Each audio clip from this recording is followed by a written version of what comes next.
good evening to you. Welcome to high school football action on Central Illinois Sports, live tonight from Pleasant Plains High School as the 2-4 Pleasant Plains Cardinals play host to the 1-5 Pittsfield Sockies. Alongside Justin Poor, I'm Charlie Holt. John is manning the truck tonight and the camera. He's outside. Hi, John. Waving through the window, folks. He waved back. But we are certainly glad you've chosen to spend some of your time with us on this beautiful Friday evening here in Week 7 of the IHSA football season. The Sangamo Conference matchup. Just a beautiful facility here at Pleasant Plains. It's been retrofitted in the last couple of years. Nice turf field along with the turf baseball and softball fields. Big additions, a nice track as well. Just really top-notch facilities here for the Cardinals. And they're looking to keep their playoff hopes alive as they're 2-4. Took a forfeit win over Riverton last week, so a little bit of a bye week situation. The Sockies, the way the schedule fell, basically anybody that took that bye week will always play Pittsfield next, so you get an extra week to put in a little bit more of a scout than you would on a normal week-to-week basis, but we're looking forward to this matchup here tonight. We'll step aside on the Great Rivers Bank pregame show. When we come back, we'll take a look at what else is going on around the Sangamon Conference. Stay tuned on Central Illinois Sports. Are you looking to streamline your banking? Great Rivers Bank has just what you need with our streamlined checking and savings accounts. Earn high interest rates or get cash back on debit card purchases with your qualifying account. Plus, ATM fee refunds. Certain qualifications required. Call or visit our website today at www.greatriversbank.bank to get started. Great Rivers Bank, member FDIC, equal housing lender. At Logan Agri-Service, we believe that every seed holds the promise of a thriving future. Our commitment to quality and excellence is as strong as the roots we help you grow. With decades of experience, our dedicated team understands your unique needs. From cover crops to premium seeds, we have it all. But it's not just about products, it's about partnership. We're not just sellers, we're your allies in growth, your consultants in success. Now is the time to fall into savings at Little Jess. During Ram Power Days, you can save over $15,000 on a 25 Ram 1500 Crew Cab Night Edition. Get it for just $48.9 or drive it for $0 down and only $579 per month. Buy a new 24 Ram 2500 Crew Cab for only $44.9 when you take advantage of over $10,000 in savings. Or drive a new 24 Jeep Wrangler 4-door for only $399 per month. Plus 0% financing plus generous rebates available on most new models. Little Jess, serving the Tri-States for 7 decades. Kate Marable, real estate broker with Hometown Real Estate, would like to say good luck to all area teams and hopes everyone has a successful and healthy season. When you're in the market for a new home or would like to sell your home, be sure to call Kate Marable. Kate is a lifelong resident of the area and has experience in first-time home buyers, FHA, USDA, and VA loans. Call Kate Marable at 217-370-9809. That's 370-9809 for Kate Marable and Hometown Real Estate. Cedar Lake Campground has been owned and operated by the Kramberg family for over 50 years. Located off of Highway 24 between Coatesburg and Camp Point, Cedar Lake Campground is a quiet family campground that you're sure to enjoy. With 60 RV spots with water and electric and our 5-acre lake, it's a perfect spot for a weekend spent fishing, spending time with family, and enjoying the great outdoors. Find out more about Cedar Lake Campground on Facebook or call 217-455-4602. Back with you on the Great Rivers Bank pregame show with locations in Pittsfield, Perry, Liberty, and Hannibal. Great Rivers Bank serving the entire region with high-quality banking services close to where you live and always online at greatriversbank.bank. Member FDIC and equal housing lender. Beautiful, warm night for football action. Sun going down, cooling off a little bit. Nice breeze blowing here at Pleasant Plains, and one of the top-notch facilities. You see these throughout the Sangamo Conference, it seems like. Everybody's switching to these turf fields, Justin, and they really did things right here at Pleasant Plains when they made this upgrade. Yeah, it looks really nice. Like I said, they got a whole new facility, and they said that next year they're going to maybe upgrade these bleachers and the press box and everything. Maybe we'll have a little nice place to sit next year, or 2 years when we come back. Looking forward to it already. Elsewhere in the Sangamo Conference this evening, Athens is at Porta. Auburn travels north to Westmont tomorrow. That's a 1 o'clock start time. That's their replacement for the Riverton game. A big contest as Maroa Forsyth plays host to Stanford Olympia. Another big one as New Berlin welcomes Williamsville to town, and I think that game could be a real battle in this Sangamo Conference. Current standings, New Berlin and Maroa sit atop the conference. They're both 6-0 on the season. They both have clinched a playoff spot. Williamsville at 5-1 could clinch tonight with a victory. Olympia 4-2, and then Athens and Pleasant Plains are both 2-4. Pittsfield, Auburn, and Porter 1-5, and of course Riverton not playing a varsity schedule this year, although they have had some success at the JV level this year as they try to kind of revamp that program. In the WIVC, first of all, in the North, Beardstown played at Minden Unity last night, and Minden was a 26-12 winner in that game. Camp Point Central is playing host to Triopia in the first of back-to-back home games for the Panthers. Jacksonville route travels to Brown County in a pivotal game for both of those teams. WIVC North standings right now, Camp Point is 4-0 in conference, 5-1 overall. Of course, that one loss coming to Calhoun earlier in the season. Then Route is 4-2, 3-3 for Brown County, so a win over Route tonight could be huge for them. Beardstown is 1-6, Minden is 2-5 on the season, and Triopia is 1-5 coming into action this evening on the northern side of that conference. In the South, well, things got a little more interesting when Carrollton beat Calhoun last week, but the Hawks are back at it this week trying to take down another rival in Greenfield Northwestern. That game being played at Fleur-de-Lis Field in Greenfield tonight. Calhoun looking to get back on the winning ways. Talk about a rivalry. It's the Oaken Bucket game against the Pleasant Hill Western Wolves in Hardin this evening. And North Green and West Central are matching up in Winchester tonight. WIVC South standings, Calhoun, Carrollton, and Greenfield are all 5-1, all 3-1 in conference play. So if Carrollton would beat Greenfield tonight, they would win the conference outright. West Central is 4-2, 2-2 in the conference. Pleasant Hill 2-4, 1-3 in conference play, and North Green is 0-6 on the season. Glad you've joined us here on the Great Rivers Bank pregame show. We'll step aside. When we come back, we'll have a look at our visit with Pittsfield Hockey head coach Zach Ferguson. Stay tuned on Central Illinois Sports. Here in Pittsfield, we're focused on maintaining a healthy, diverse economic base to increase opportunities for our residents. Economic factors greatly affect a community's overall potential, and we strive to continue our prosperous culture. The availability of both commercial and industrial employment centers and new lucrative entrepreneurship opportunities are major assets for growth and development here in Pittsfield. In addition to providing employment and income to people, Pittsfield also boasts several tax incentive districts to further facilitate economic growth. Examples of growth and success can be seen throughout Pittsfield. Pittsfield is located within Pike County and widely known for the abundance of white-tailed deer, and is also home to companies that have capitalized from the region's natural resources. Located over on Madison Street, Whitetail Properties is a major local and international employer that truly embodies the local and economic spirit of Pittsfield. State-of-the-art communications and telecommuting are available here. Be sure to catch their televised series throughout the week on the Sportsman Channel. Come grow and be a part of something great in Pittsfield, Illinois. My name's Matt Keplinger. A lot of people call me Keppy. I've been a trainer now for 17 years. When we get the new hires come through the door, I try to treat them like family. This individual right here sent me this today. There's not too many men I admire I can't do it. There's not too many men I admire or that has made an impact in my life, but you've made that list. This is one of the reasons that I love my job, getting messages like this. When my life needed purpose, I chose Dot. Are you planning on building? Let Pike County Lumber help. Whether it's big or small, we have everything you need. We carry all building materials like siding, roofing, cabinets, decking, doors, and windows, just to name a few. We also have plumbing and electrical supplies along with tools.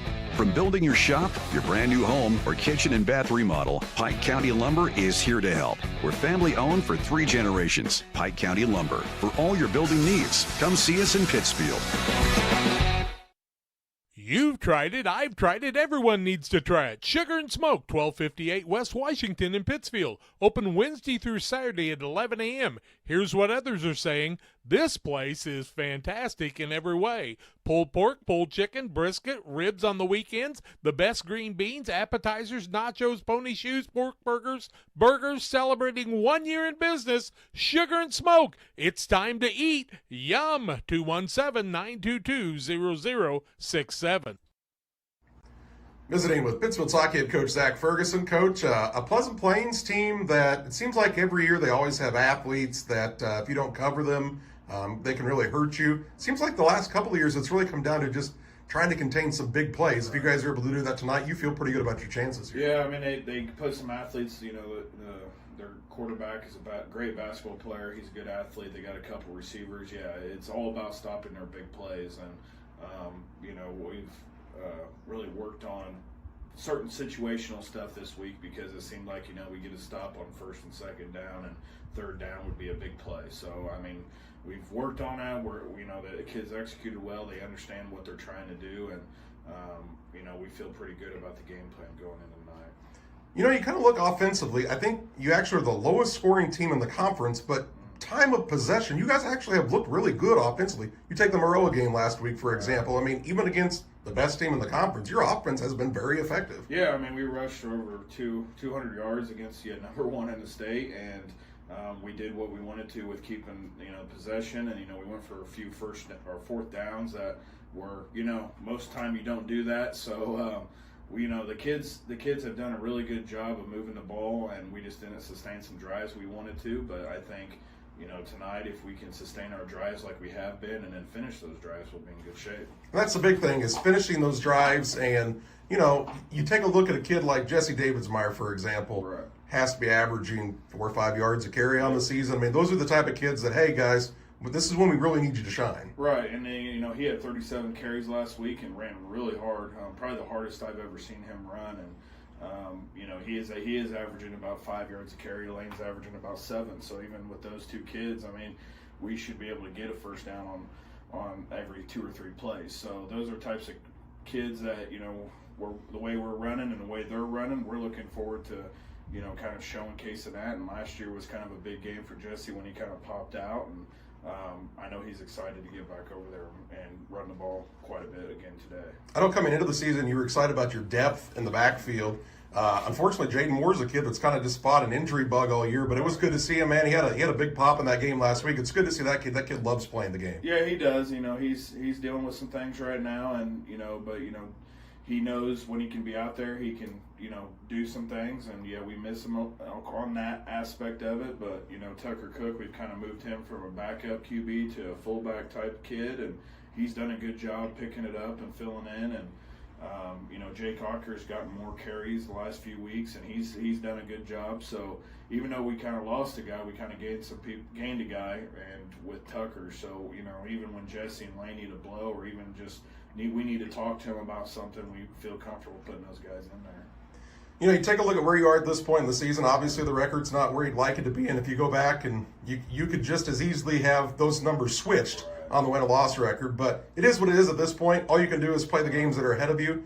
There were 6 teams that made it into the playoffs at 4-5 last year, so it's not far-fetched that you guys can put together a little winning streak here that you could see a postseason berth. No, that's what we talked to the kids about, because with our playoff points, if we get 4 wins, there's a chance.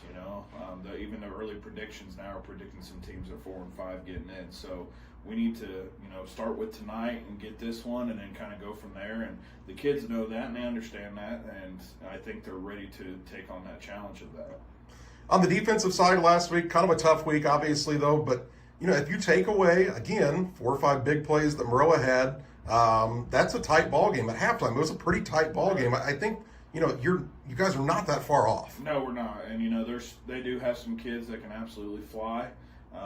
But we had opportunities to make a play, and we didn't.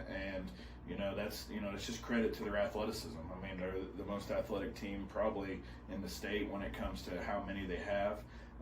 But I felt like after about the 3rd series, our defense kind of started calming down and really playing football and adjusted to their angles that they needed to adjust to for their speed. And we have a good defense. I know sometimes the numbers don't add up, but our kids, they're very smart. They've been playing there for 2 or 3 years.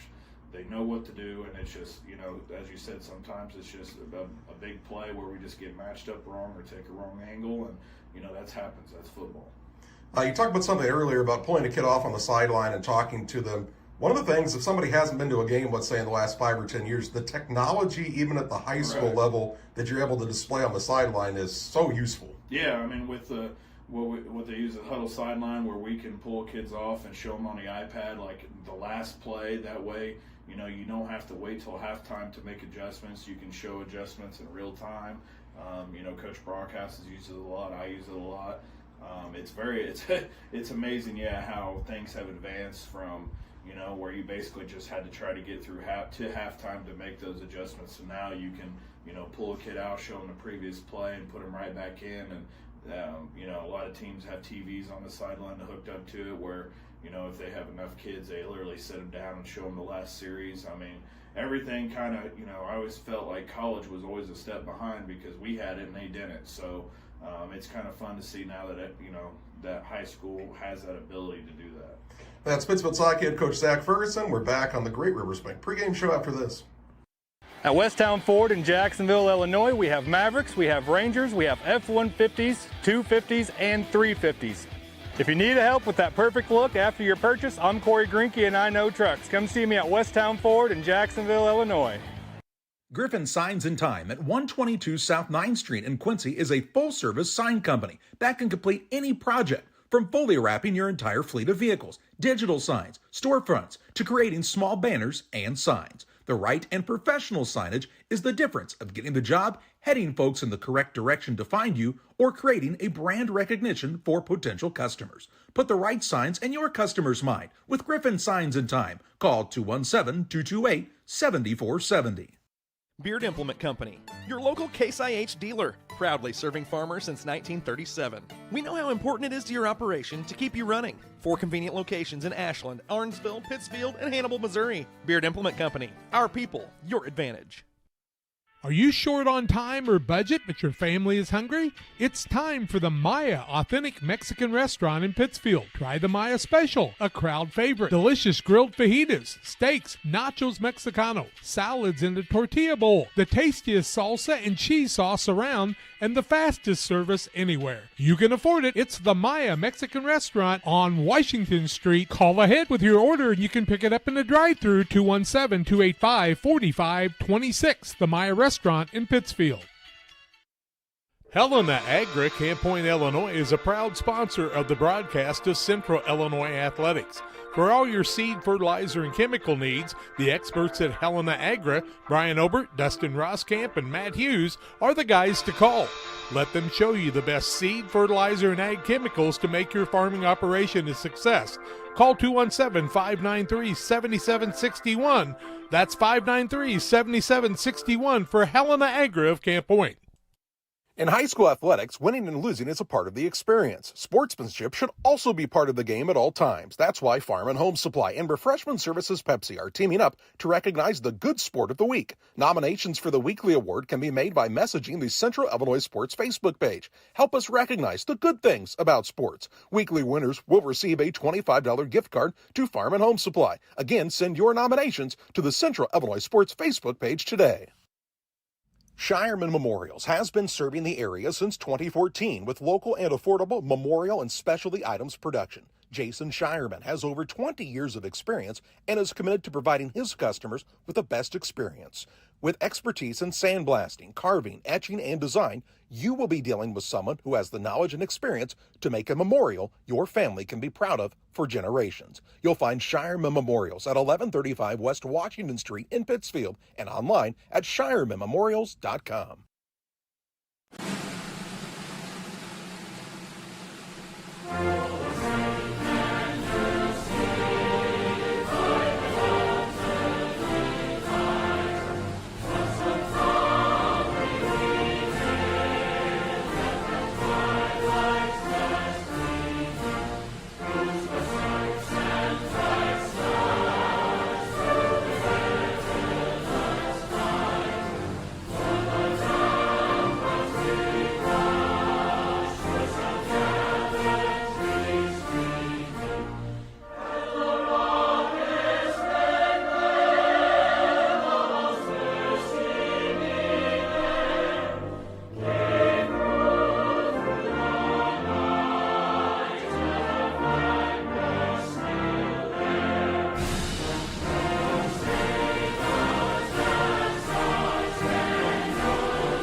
Hey, you. Yeah, you watching this video. Did you know this weekend at your local farm and host buy, there's a bucket sale that literally sells itself? Yes, I'm telling you to come by me for only $3.99. You can get 15% off anything I can carry. Whether that's clothes and shoes, tools and pet food, or snacks and drinks, maybe something for hunting season. I mean, look at me. I'm so versatile, so spacious. This bucket sale's only this weekend. Stop by before this sale kicks the bucket. Let's take a look at the Farm and Home Supply starting lineups. Farm and Home Supply, from snacks and hoodies to power tools and lawn chairs. Nobody has it like your local Farm and Home Supply. Learn more at farmandhomesupply.com. First of all, for the Pittsfield Sockies. Sockies will start up front with Clayton Reinhardt at the center. He's a 6'1", 220-pound senior. At the guard on the right side is Owen Shaw. Shaw is a 6'1", 215-pound senior. And the right tackle is Cordell McKee, the 6', 230-pound senior.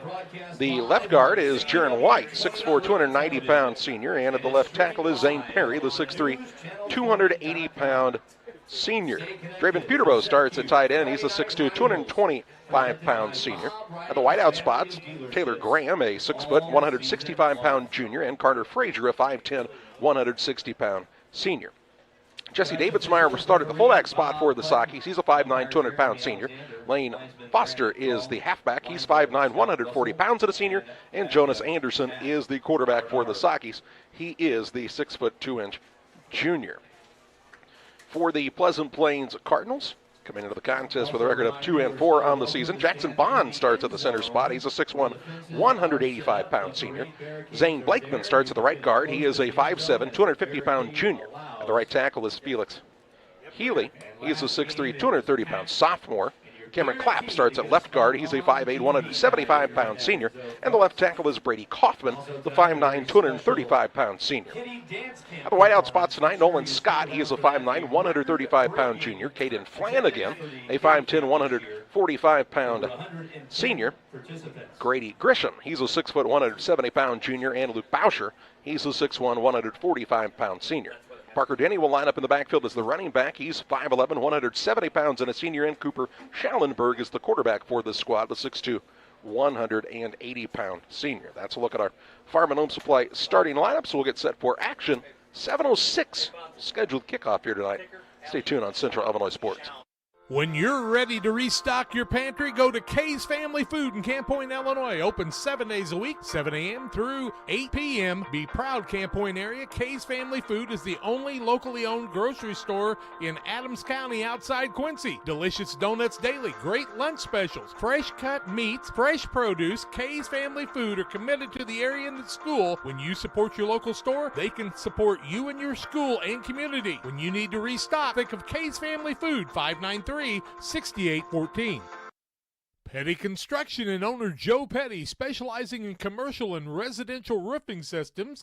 They design, build new homes and additions and renovations to your home. Interior and exterior renovations are their specialty. Petty Construction and Joe Petty have the experience in building you are looking for. Call 217-779-6384 or on the web at joe.petty@pettyconstruction.com. Building your community one job at a time. At Farmers State Bank at Camp Point, we're proud to have been a part of our community for over a century, supporting families, athletes, and fans every step of the way. Just like your favorite Panthers team, we're dedicated to giving our best. With over 100 banks and ATMs throughout the area, we're here to help you on and off the field, no matter where the game takes you. So whether you're cheering in the stands, traveling to the next big game, or just supporting your community, trust Farmers State Bank of Camp Point to be with you all the way. Farmers State Bank of Camp Point, where tradition means hometown pride. For nearly 40 years, the Niebuhr Funeral Home has been serving our area with professionalism and compassion. This is our business, our hometown. You can be assured we take great personal pride in serving your family in your time of loss. We're locally owned. We're your friends and neighbors. We care about you and your family. Niebuhr Funeral Home, with locations in Pittsfield and Barry, serving our community with compassion and respect. 1 in 8. 1 in 8. 1 in 8. 1 in 8. I am 1 in 8. 1 in 8 women in the U.S. will be diagnosed with breast cancer. Our specialists in Quincy and Hannibal are here so you receive exceptional care, close to home. From industry-leading early detection technology to clinical research and oncology care, We're here to stop cancer from getting in the way. Blessing Health, with you every step of the way. One size fits all. That may be all right for an adjustable belt or cheap sunglasses, but when it comes to your financial needs, no one wants a one-size-fits-all strategy. Derek Harris is your Pike and Adams County area Edward Jones financial advisor. Derek Harris's most important goals are yours. That's why Derek will take the time to understand your needs so he can recommend personalized strategies with your goals in mind. Contact Derek Harris today at 217-222-7173. Knowing you, that's how Edward Jones makes sense of investing. Member SIPC. In a world that seems to be out of control, your friends at First Christian Church of Pittsfield, Illinois want you to know that the hope of God's love reaches out to you. God loves you and He has a purpose for your life. If you'd like to learn more about this, we invite you to join us at 8 a.m. or at 10:30 on Sunday mornings at 225 North Memorial Street in Pittsfield, or online at fccpittsfield.org, our Facebook page, or our YouTube channel. First Christian Church of Pittsfield, Illinois, a safe place to learn and grow. Welcome back. We're just moments away from kickoff here at Pleasant Plains.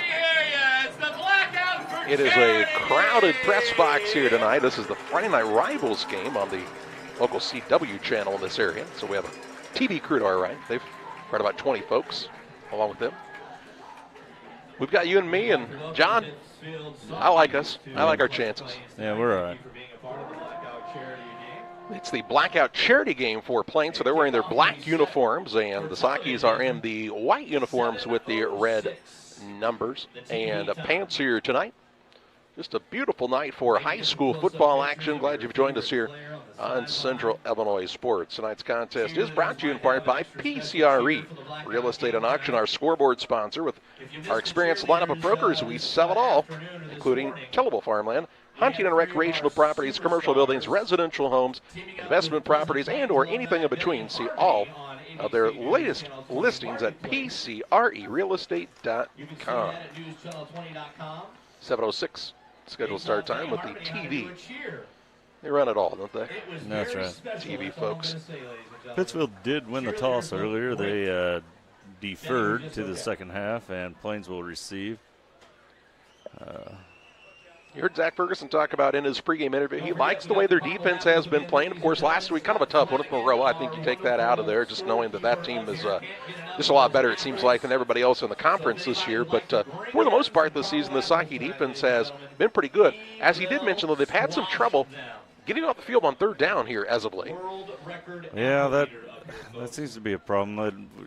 We seem to always have the penalties come in at the wrong time. But the defense does a good job on first and second down and maybe make a third and long, but then let that one little play slip up and give the other team the first down that they need.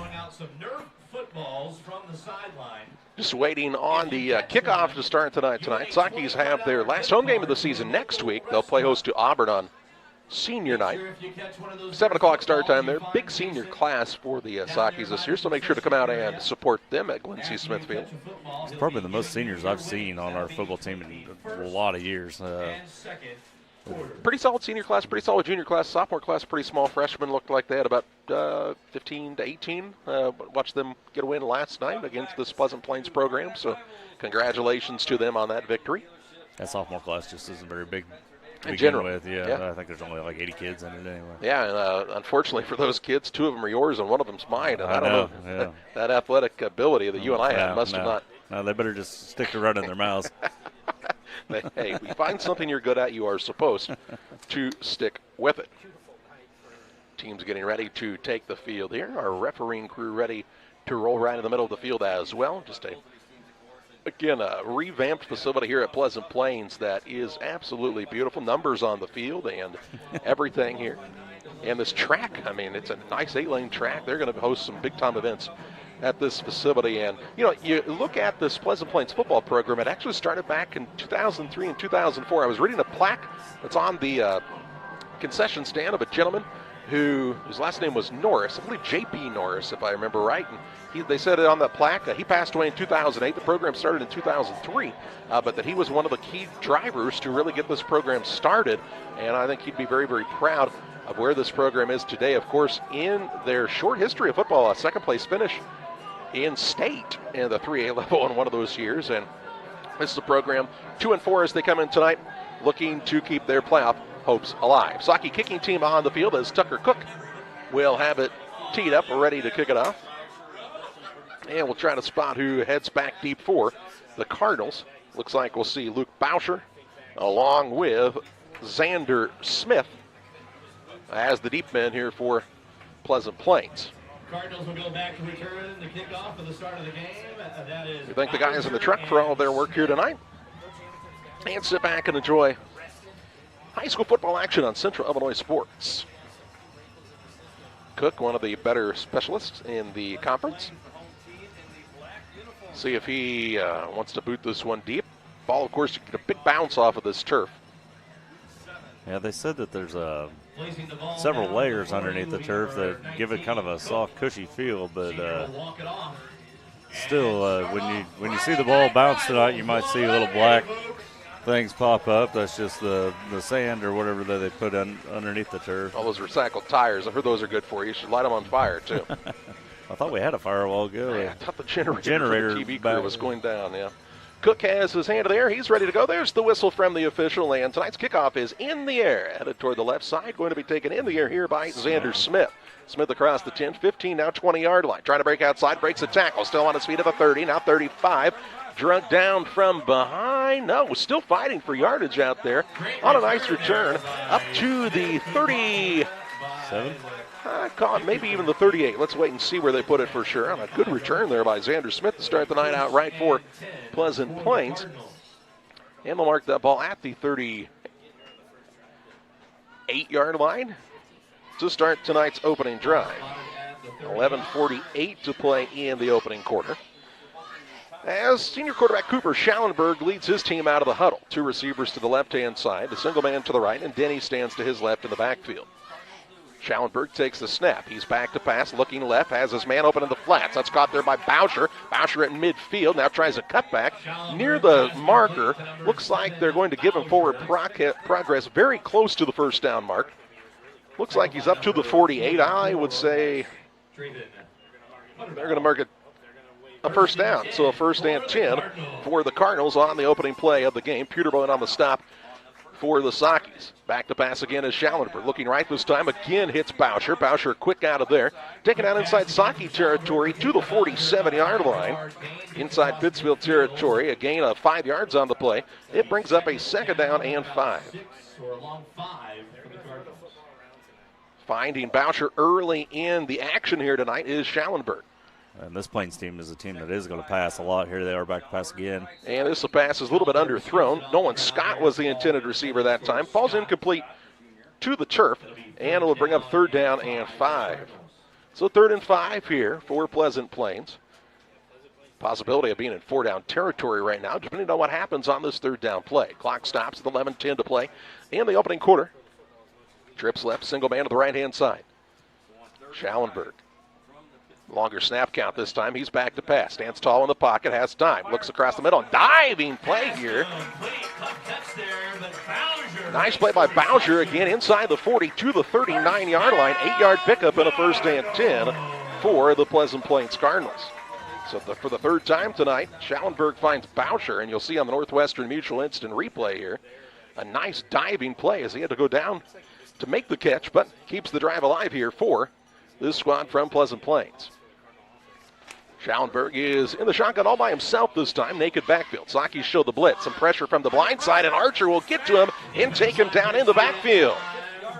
Archer from the outside linebacker spot comes in and gets a sack for the Sakis back to the 48-yard line. A loss of 9 yards on the play. It'll bring up a second down and 19. See how the Plains do with a long to go here. Second down, 19 yards to go. Clock rolling here. Saki's called the right blitz at the right time. Now they'll set up a screen pass, looking to connect here to Flanagan. Flanagan has it. Not able to break free very far, though, as Shaw takes him down near the 46-yard line. 2-yard pickup on the play brings up a third down and 17 yards to go. 3rd and 17 here for the Cardinals. Saki defense trying to get off the field here. Just under 10 minutes to play in the opening period.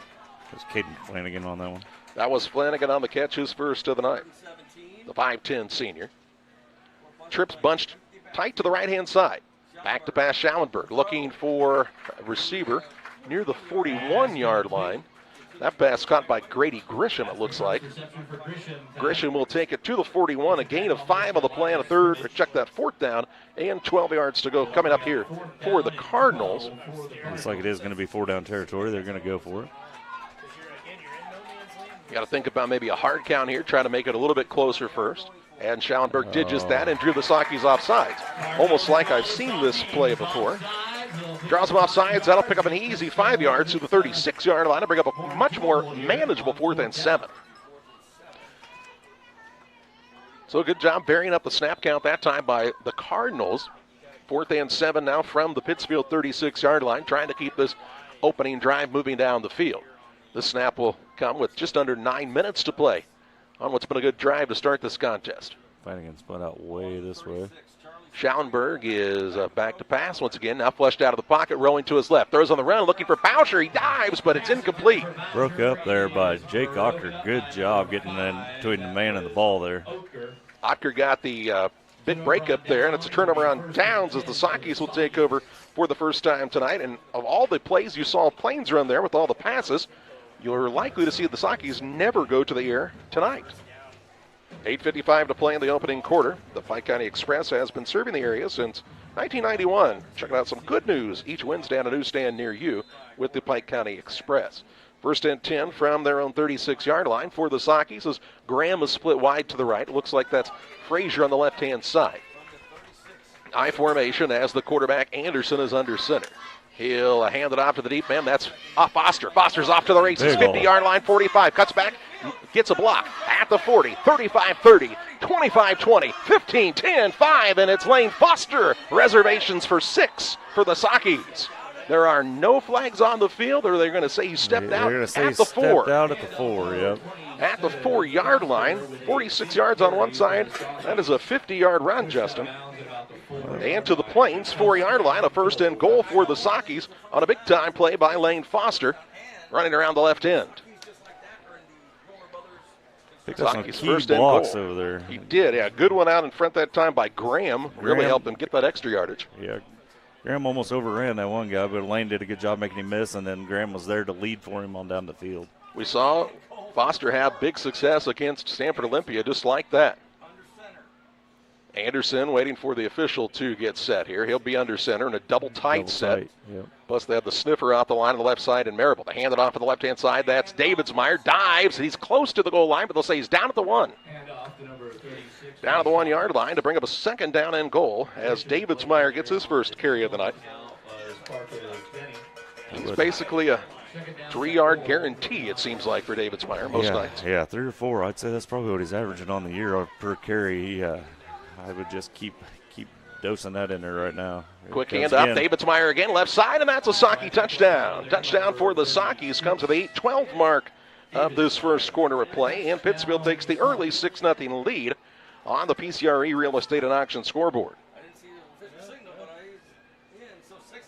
So a drive that takes 4 plays and a run by Davidsmeyer over the left guard that time results in a touchdown for Pittsfield. And here comes Marable to kick the extra point. The Sakis have not made an extra point all season, but this could be the first. Marable back this week. He was on concussion protocol last week. It was. The holder is Frazier. It is up, and it is good on the first extra point of the season made for Bodie Marable. Saki started off right. Big play, of course, was by Lane Foster on the 50-plus yard run. Took it all the way down to the 4. The Sakis punch it in 2 plays later, and they lead this contest 7-0.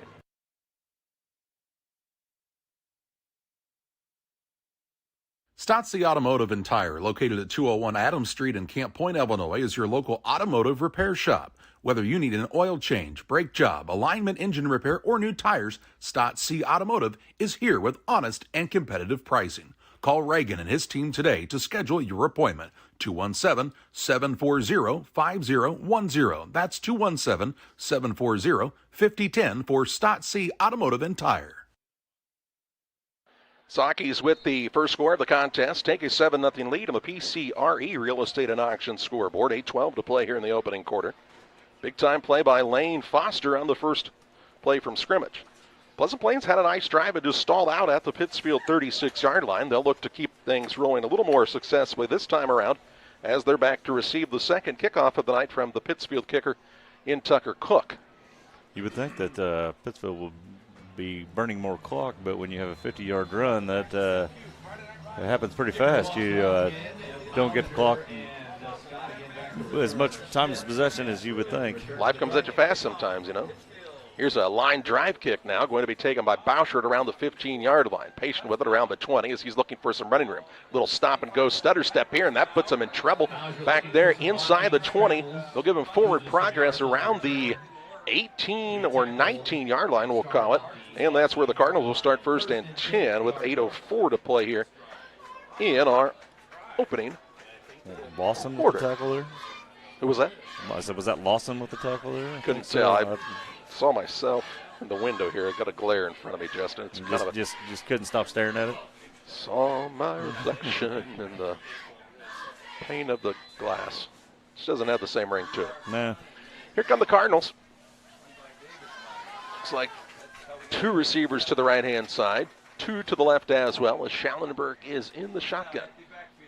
Schallenberg is back to pass, has some time across the middle. Caught here by Grady Grisham, and he's taken down on a tackle by Owen Shaw up near the 25-yard line. We'll call it right at the 25. 6-yard pickup brings up a 2nd down and 4. Schallenberg, when he gets time, he is pretty accurate with the ball coming out of his hand. The pass was a little high, and he made his receiver pay for it there, but yeah, he has a pretty good arm, it looks like. Good baseball player, good basketball player, good athlete. Here's a pass downfield. Caught for a first down this time. That's to Charlie Severino this time, shy of the 40 at the 39-yard line. 14-yard pickup and a 1st and 10 for the Cardinals. Severino, also a good multi-sport athlete, the 5'10", 175-pounder. He's a senior for this squad. Quad formation once again. Denny is the single back in the backfield. Schallenberg will run a delayed handoff, and the Sockies snip it out. Perry was on it from the get-go along with Tucker Cook. Going to result in a loss on the play. Back inside the 35, near the 33 it appears, Justin. Looks like a loss of 6 on the play. Brings up a 2nd down and 16. Talk about how well Tucker Cook has played this season. He has been a man on a mission on the defensive side for this Socky outfit. He does a good job playing that linebacker spot.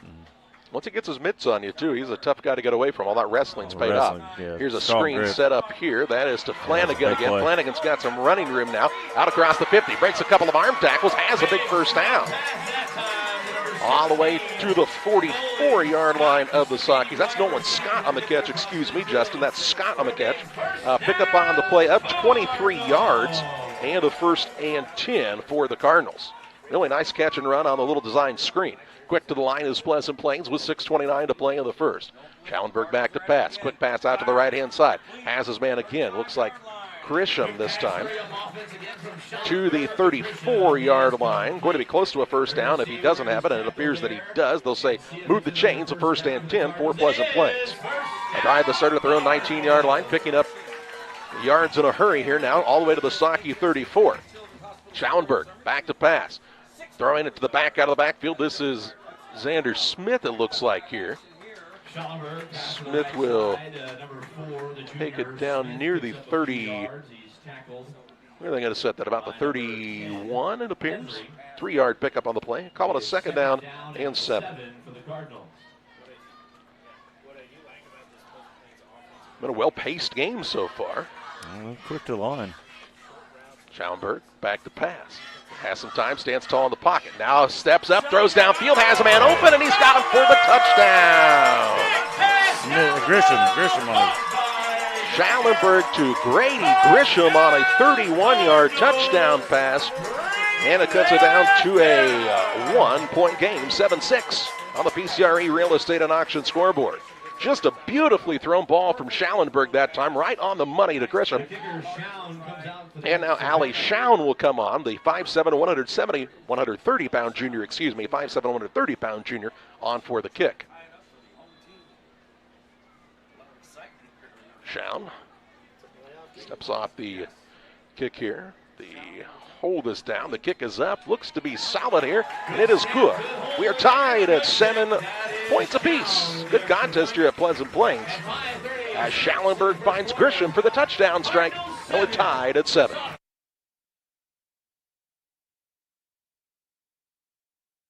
Best Systems Auto Sales, located at 802 West Washington Street in Pittsfield between Best Systems Car Wash and O'Reilly Auto Parts, is the place to go for your next pre-owned vehicle purchase. Check out this deal from Best Systems Auto Sales. This 2019 Jeep Compass Limited is priced to sell at just $22,500. With only 29,000 miles, leather interior, and new tires, this vehicle is ready to roll off the lot today. Contact Best Systems Auto Sales to take a test drive. 217-939-7664. GSI grain bins are built using the highest strength steel available. This allows you to store more grain to maximize your profitability and efficiency. Buy one now and receive our winter discount program. Mixer Lumber Company, your GSI grain bin dealer. Schallenberg to Gresham for the touchdown pass. The kick by Schown was good, and this game is knotted up at 7 points apiece on the PCRE Real Estate and Auction scoreboard with 5:36 to play in the opening quarter. Saki's on the kick return for the first time this evening. They had a quick first drive, but then Plains marched it down the field in a hurry on their own right. 8 play drives, started at their own 19 and drove it right down the field on the Saki defense. Schown has it teed up from the 40-yard line. Foster and Graham back deep for the Sakis to receive this kick. Saki's not doing a very good job that time covering their men. They a lot of wide open guys. Yeah, seem to be finding a spot, rather if it was man coverage or zone, but any way they ran it there, they kind of found a hole. Looks like this is Otker on the return here. Taken out near the 37-yard line with forward progress. And that will be first and 10. Or was that Grattan on the return? First and 10 from the 37-yard line. All right, Grattan on the return. That 3, that 5 look a lot alike when you're looking through 2 panes of glass. Yeah. Some dirt. Yeah. What are all those green things on the tree? Leaves. Oh, no. Frazier is split wide to the left-hand side. To the right-hand side for the Sakis is Grattan. On maybe the first time I've seen him on the offensive play this season. They'll hand it to him on the jet sweep, and he'll be taken down to the backfield here.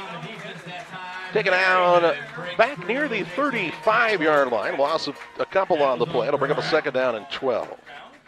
Jet sweep is famous for not gaining a whole lot of yardage, no matter who runs it. Really gave the Sakis a pretty good spot there, Justin. Only say he lost 1 on that. Okay. Take what you nice get. job by the defensive end staying home that time. Fought off a block and then gave the linebackers time to come and flow right up to that play.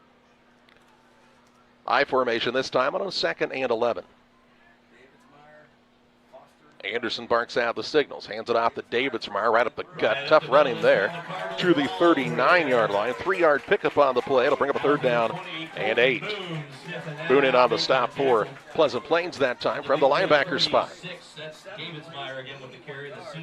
So a 3rd down here for the Sakis, and not necessarily a situation that they're built for on this 3rd and long, but you'd think maybe you're going to try to get Foster on the outside again, much like they did on the big running play in their first drive. Yeah, I think I'd try to take advantage of that corner. Worked out for them in the first drive. Let's see what happens here.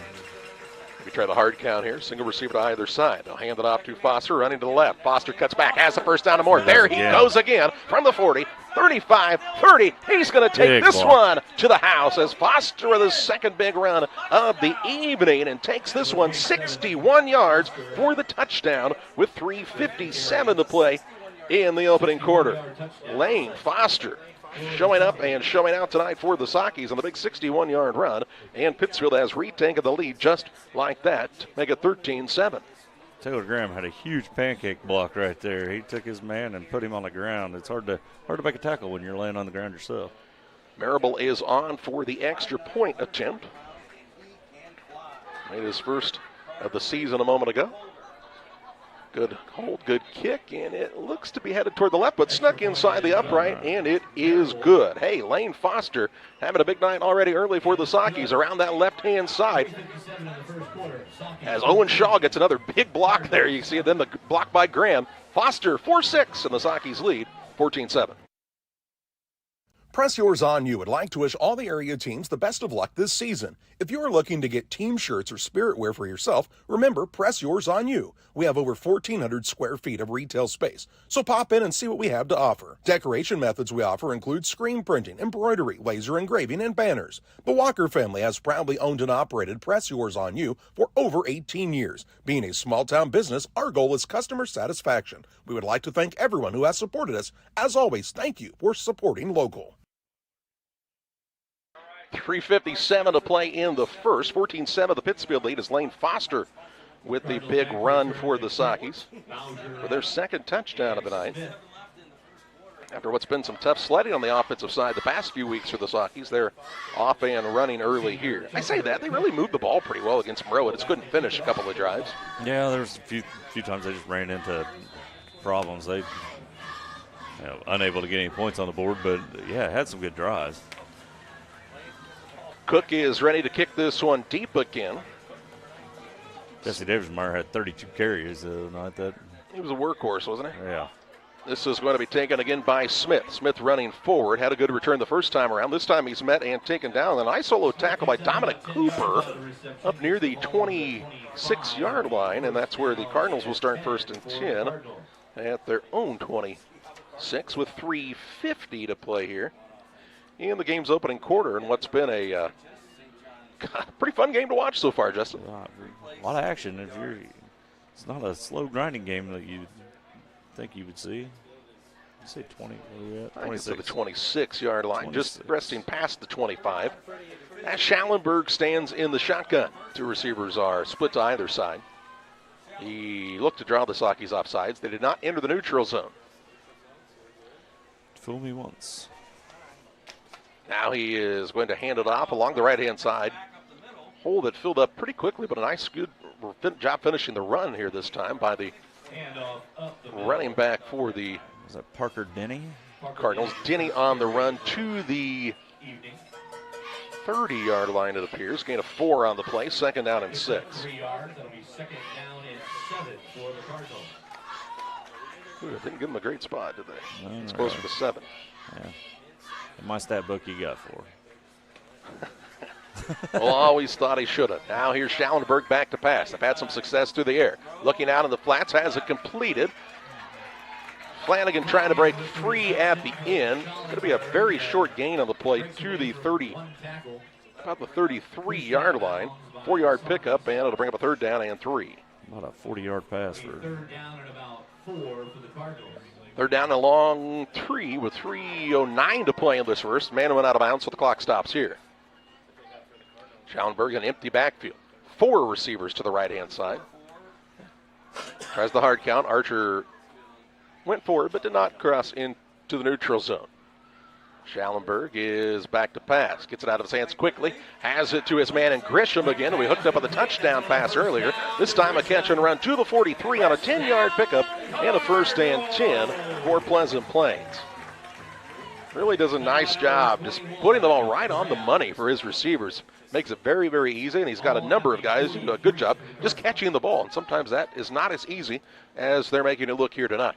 Well, him and Grisham have hooked up several times this year. I think I saw in the stats. I don't remember the exact numbers, but that seems to be his main target. They're going to hook up with Flanagan here, and he'll be taken down on a nice solo tackle out there by Caden Ferguson. Ferguson took him down at the 48, 5-yard pickup on the play, and it brings up a 2nd down and 5. Nice tackle in the open field by the Saukey junior cornerback. Down and 5 for the Cardinals. Quick to the line again for Plains. Don't even need that play clock tonight, they said. They'll put a man in motion to the right and Severino. Here's Schallenberg back to pass. Slings it across the middle. Ball in and out of the hands, and it is picked off here picked off by the Sakis, and that's taken away by Taylor Graham as that ball was bobbled around and then taken away by Graham. And the Sakis get the first takeaway of the night. They'll take over in Pleasant Plains territory down near the 46-yard line. Sometimes things just fall into your lap, Justin. That's what happened. Merry Christmas, what do I have, he said. He said, we didn't even get Graham Angus that's tasted that good as that interception did right there for the junior and Taylor Graham, as you'll see on the Northwestern Mutual instant replay. Thanks to Sheila Davidsmeyer and her team at Northwestern Mutual for sponsoring. See the ball bobbled, and there was Graham, just Johnny on the spot that time, or Taylor on this account. And Pittsfield takes over first and 10. From the Plains 46-yard line, they'll hand it off on the left-hand side. That's to Davidsmeyer. Stacked up after a short gain to the 44-yard line. 2-yard pickup on the play. 2nd down and 8 for the Sakis. Looking up that hole. Number 10 was 2nd down and 8 yards to go. Hey, our friends at Bowlers Universe, they're watching the game tonight on Central Illinois Sports. Come out and enjoy all the fun. Monday through Thursday, 11 a.m. to 10 p.m. Fridays, 11 to midnight. Saturdays, 4 to midnight. It's always a great time and great specials on the food side of things with your friends at Bowlers Universe. 2-yard pickup on that play as the drive started at the 46-yard line of Plains. Sakis pick up a 2-yard gain on the run by Davidsmeyer. 10 seconds on the play clock as Pittsfield comes to the line, and Anderson calls them set. He'll hand it off to Foster. Foster gets a good block on the outside. Taken down as he dives forward. Really did a nice job finishing the run. He is taken down to the 34-yard line. 10-yard pickup in a 1st and 10 for the Sakis, and Lane Foster picking them up in a hurry here tonight. 121 yards on 3 carries. That's a good average, I believe. Yeah, I think it's pretty good. Just over a minute to play in the first quarter. Sakis on the move after getting the takeaway here. From the Plains 34-yard line. They'll break the huddle with Frazier splitting out to the left-hand side. Graham is to the right. Anderson takes the snap, hands it off to the left-hand side. Foster, good block out in front again by Shaw. Foster trying to break free, and he's all the way down to the 10-yard line. Maybe even closer to the 9 as he takes it on a big run here of a 25-yard pickup that time, Justin. And it's 1st and goal for the Sakis right at the 10-yard line. Good burst of speed as he hit the hole there, and he was just end of the 3rd level before you could even think. Rarely do you have a 25-yard run and your average for the night goes down. Right. I mean, he has picked up yard after yard after yard, and every time it seems like Owen Shaw has pulled from that right guard spot to open things up, and that's a play that's worked a lot this season for Pittsfield. Yeah, all season long. Owen Shaw's done a great job pulling as a guard and hitting lead blocking. Sakis don't have to run a play as they're to the line, 2 seconds on the play clock, and they will get it off here, and Anderson fumbles it. They dive on him, going to lose 2 yards back to the 12-yard line.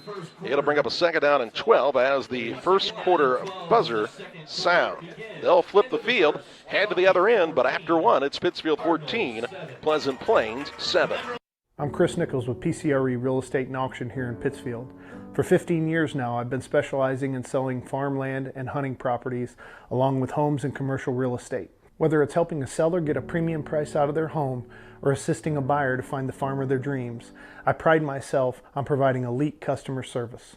Give me a call today at 217-473-3777 if I can help with any of your real estate needs, or feel free to jump on our website at pcrerealestate.com. For delicious, authentic Italian pizza and pasta, it's Gianni's Pizza on the Square in Pittsfield. From delicious appetizers to a wide selection of specialty pizzas and pastas, Gianni's has something everyone will enjoy. Take advantage of the Gianni's Pizza Special, where you can order any extra large pizza and receive a free small one-topping pizza. For carryout or delivery, call 285-4002. That's 285-4002 for Gianni's Pizza on the Square in Pittsfield. Your Jeep, truck, and SUV are only as good as the tires and rims they run on.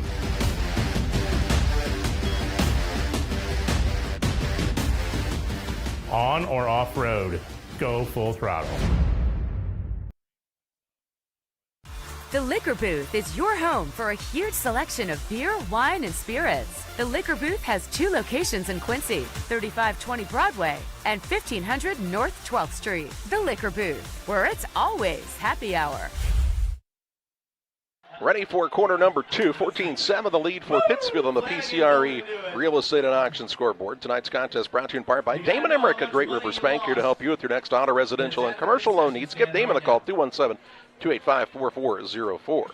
Damon was all the way down in Marion, Illinois earlier today, I believe. He will travel, folks, for a closing.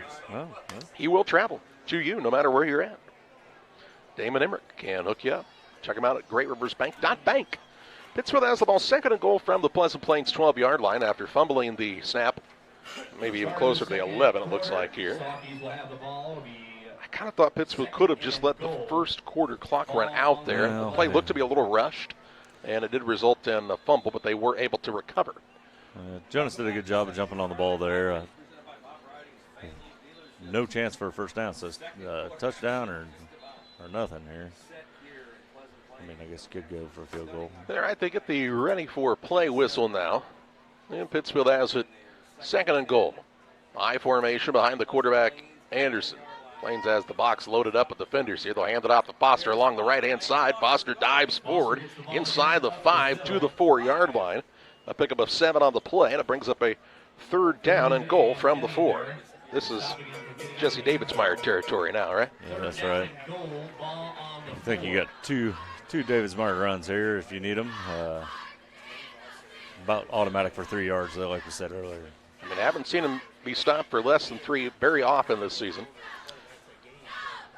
I can think of a handful, maybe. So we got him for 2 earlier. That was one of them, but I was thinking the other one, he had a 1-yard touchdown run, so I'm not really counting that.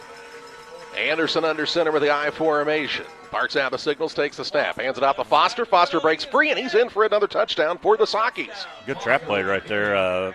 Faked it to Davidsmeyer, line bit, and Foster about went in untouched. Foster takes it into the end zone for the second time on the night. That comes at the 11-12 mark of this second quarter, and Pittsfield has the 20-7 lead. Merrill will be here to try the extra point attempt. Sockies, of course, took over with that interception by Graham near midfield. Richard Archer, please, you need to go to the concession stand right away, please. Richard Maribel's kick is up. It's a little shorter this time, and it is still good. Extra point is so Maribel with another kick, and the Sockies take the 14-point lead. 21-7, the advantage for Pittsfield. As you'll watch the touchdown run by Lane Foster. Sockies on top here in the second.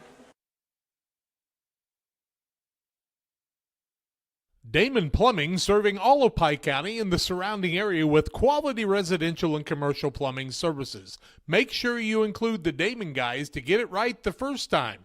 Residential and commercial, new builds, or existing. Call Braden at 217-491-5415 or Doug at 217-617-2318. Damon Plumbing, recommended by our family for your family. 11 minutes, 12 seconds to play in the first half. Pittsfield capitalizes on the Plains turnover and takes it in on a 4-yard run by Lane Foster, his second touchdown run of the evening. Maybe the third. I don't think he really stepped out of bounds that first time either. No, I don't think so either. But it is what it is. It is what it is, and the result would have been the same either way. Cook has it teed up. He's ready to put this one in the air. Line drive kick right down the middle of the field. Going to be taken on a couple of hops by Bauscher.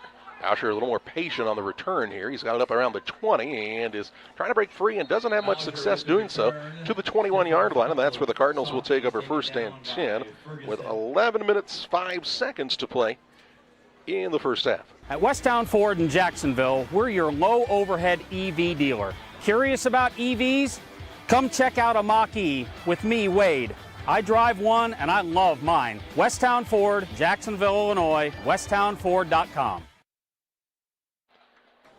Cardinals have the offense back on the field. Had a drive really rolling the last time around before the interception. It was kind of on a ball that was bobbled. Really was a good ball from Schallenberg, just kind of a tough luck interception. He'll hand the ball off on the left-hand side here. No, he kept it himself, did Schallenberg. Pulled it out, fooled me. Out to the 28-yard line. A pickup of 7 yards on the first down play by Schallenberg, and it's 2nd and 3 for the Cardinals. One of the rare times they've kept the ball on the ground tonight.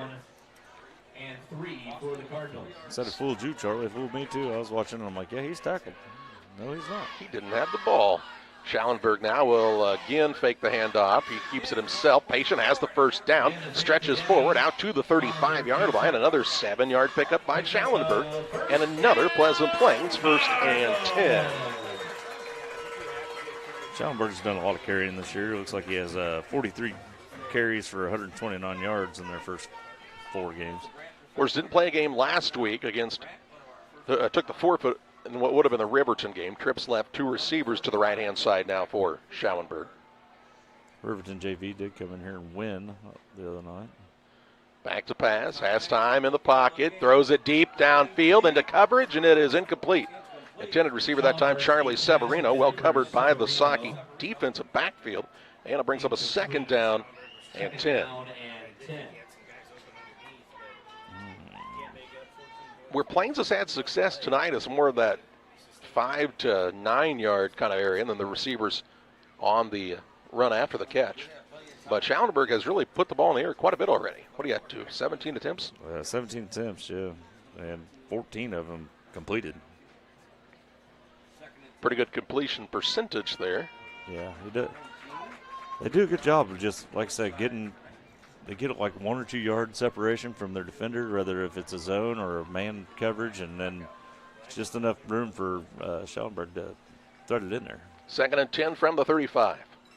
Schallenberg is back to pass. Looking for a quick hitter again on the outside. That's to Scott. Scott is taken down after a short catch. Cook on the stop for the Sakis to the 38-yard line. That is a gain of 3 on the play and brings up a 3rd down and 7. Graham also in there on the tackle for the Sakis, it appears. 3rd down and 7 yards to go, and this would be a big stop if Pittsfield could get Plains to 4th down here. Sakis did have a stop on Plains' first drive and had a turnover on downs. I think this would be a punting situation, but you never know. Schallenberg is back to pass, trying to keep the drive moving. Down in the middle of the field, has it caught. Caught here by Grady Grisham on a big catch into Pittsfield territory. Down to the 38-yard line from 138 to the other, a 24-yard gain, and a 1st and 10 for the Cardinals. Grady Grisham having a big night here for Pleasant Plains. Look at the box set. Trips left. Back to pass again to Schallenberg. Little quick hitter out to the left-hand side. That's Grisham again. Grisham looking for the blocks to set up. Now he'll run through and be taken down near the 34-yard line. A 4-yard pickup on that play on the pass to Grisham. Results in a 2nd down and 6. He's been targeted 8 times tonight and has 7 catches for 90 yards. Really does a nice job, has soft hands. Yeah, does Grady Grisham. He was their leading rusher coming in, 22 receptions for 386 yards. Sakis look like they're bringing a blitz here. Cardinals pick it up, now flushed out of the pocket to Schallenberg, has some room to run. Drugged down from behind by Peterbow that time. Taken down near the 32-yard line. 2-yard gain on the play. It'll bring up a 3rd down and 4, and we now have a whistle. And we have an injury, it appears, for Cardinals, it appears. Have a man down here. They'll bring the trainer out, and while they take a look at him, we'll step aside for this word from some of our sponsors. Camp Point Central Sports are proud to have Dear Wester Grain as a sponsor of this broadcast. Dear Wester Grain, there for you for all your grain and feed needs. Why don't you give them a call and check out all the locations of Dear Wester Grain? With locations in Golden, Paloma, Mount Sterling, Clayton, La Prairie, Liberty, Industry, Carthage, and Blandonsville. For more information, call Dear Wester Grain Services 696-4461. That's 696-4461, or on the web at dearwestergrain.com. Welcome to Douglas Automotive and Tire, your expert truck and car repair center in Pittsfield, Illinois. We provide full service from oil changes to new tires and everything in between. Contact us today to schedule service. We're located at 303 West Jefferson Street in Pittsfield, Illinois. Call 217-922-0064. That's 217-922-0064. Britton and the gang know cars, and if you need repairs, call Douglas Automotive today for all your repairs. Fostered Farm Equipment has served our community since 1986, carrying the quality brands you know and trust. Now in our second generation, we are proud to continue our family's legacy of quality customer service from showroom to field. We offer new, used, and consignment sales, so whether you're working 1 acre or 1,000, we have something for every operation. Our customers work hard. That's why we work hard to keep America's farmer in the field and not in the shop. We look forward to serving our community and customers for decades to come.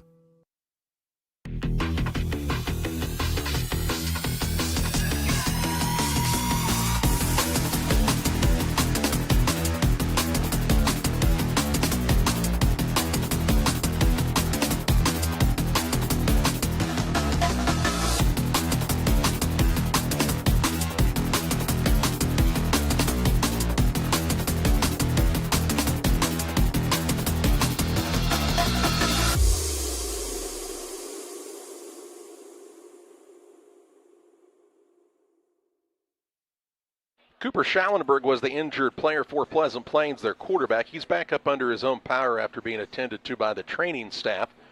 Grisham will come in as the backup quarterback for the Cardinal team, and we'll hope to see Schallenberg to be able to get back out there quickly here. Kind of got drugged down from behind. Maybe a slight limp here, but yeah, he's going to continue to get looked at by the trainers and maybe take a drive off, maybe heading over to the table. Definitely changes some things for Pleasant Plains, though, as Schallenberg was playing well, and it takes Grisham out of a wideout spot and puts him in the backfield at the quarterback position. Trips right, single receiver to the left-hand side as Grisham is the quarterback. Well, wearing the number 9 on this 3rd down and 4. Is back to pass for the first time, sprinting to his right, looking downfield, and overthrown that time. Xander Smith was the intended recipient. Incomplete pass will bring up a 4th down and 4 yards to go. Clock stops at the 8:06 mark of the second quarter. And once again, the Pittsfield defense is trying to force a turnover on downs in a very similar spot on the field as they did on the first drive of the game. I wouldn't be surprised if you don't see Grisham on another bootleg like that, but maybe just to keep. Take off? Yeah, I mean, he's an athletic guy. He could probably get out and maybe get the corner. Cardinals come out of the huddle here with trips to the right-hand side, 2 receivers to the left as Grisham is by himself in the backfield. Yeah, I wouldn't be surprised to see maybe a design draw here. Yeah. Grisham scans the defense. He is back to pass. Now he's going to tuck it and try to run. Hey, you called that one pretty well, didn't you? He's got the first down, cuts it back to the left. He might take this one to the house, drugged down from behind, inside the 15, near the 14-yard line. A pickup on the play of 18 yards and a first down for Pleasant Plains inside the Saki 15 at the 14-yard line. First and 10. Really good run by Grisham. Big play on 4th down. Now it's a fresh set of downs for the Cardinals as Grisham is back to pass. Nope, going to try to tuck it and run himself again here. Trying to get room on the outside. And put in there very quickly on the ground was Tucker Cook on the sack. Swallowed up that time. He did a good job on that first run, waiting for his line to set up and get him a hold, and it just did not develop that time. Looks like he's back. The ball's back to the 19, so a loss of 5 on the play. Brings up a 2nd down and around 15 yards to go here. Cook giving chase that time along with Peterbow.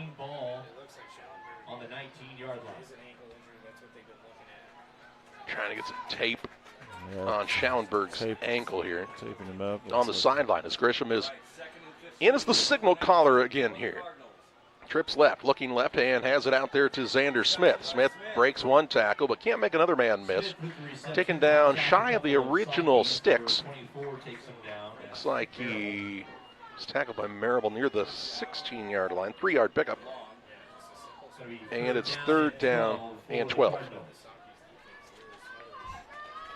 So 3rd down and 12 yards to go for the Cardinals. Do have a good kicker in Chow. If they can get it maybe a little closer here, might see a field goal attempt. They'd like to just pick it up on this play, and now they'll have to call a timeout, it appears, as the play clock was ticking down. It's an Adams Network and Adams Fiber timeout for top-notch local computer sales and service. Call Adams Experts 217-214-3423. Sports families, come check out Central Valley Sports, the new facility in town.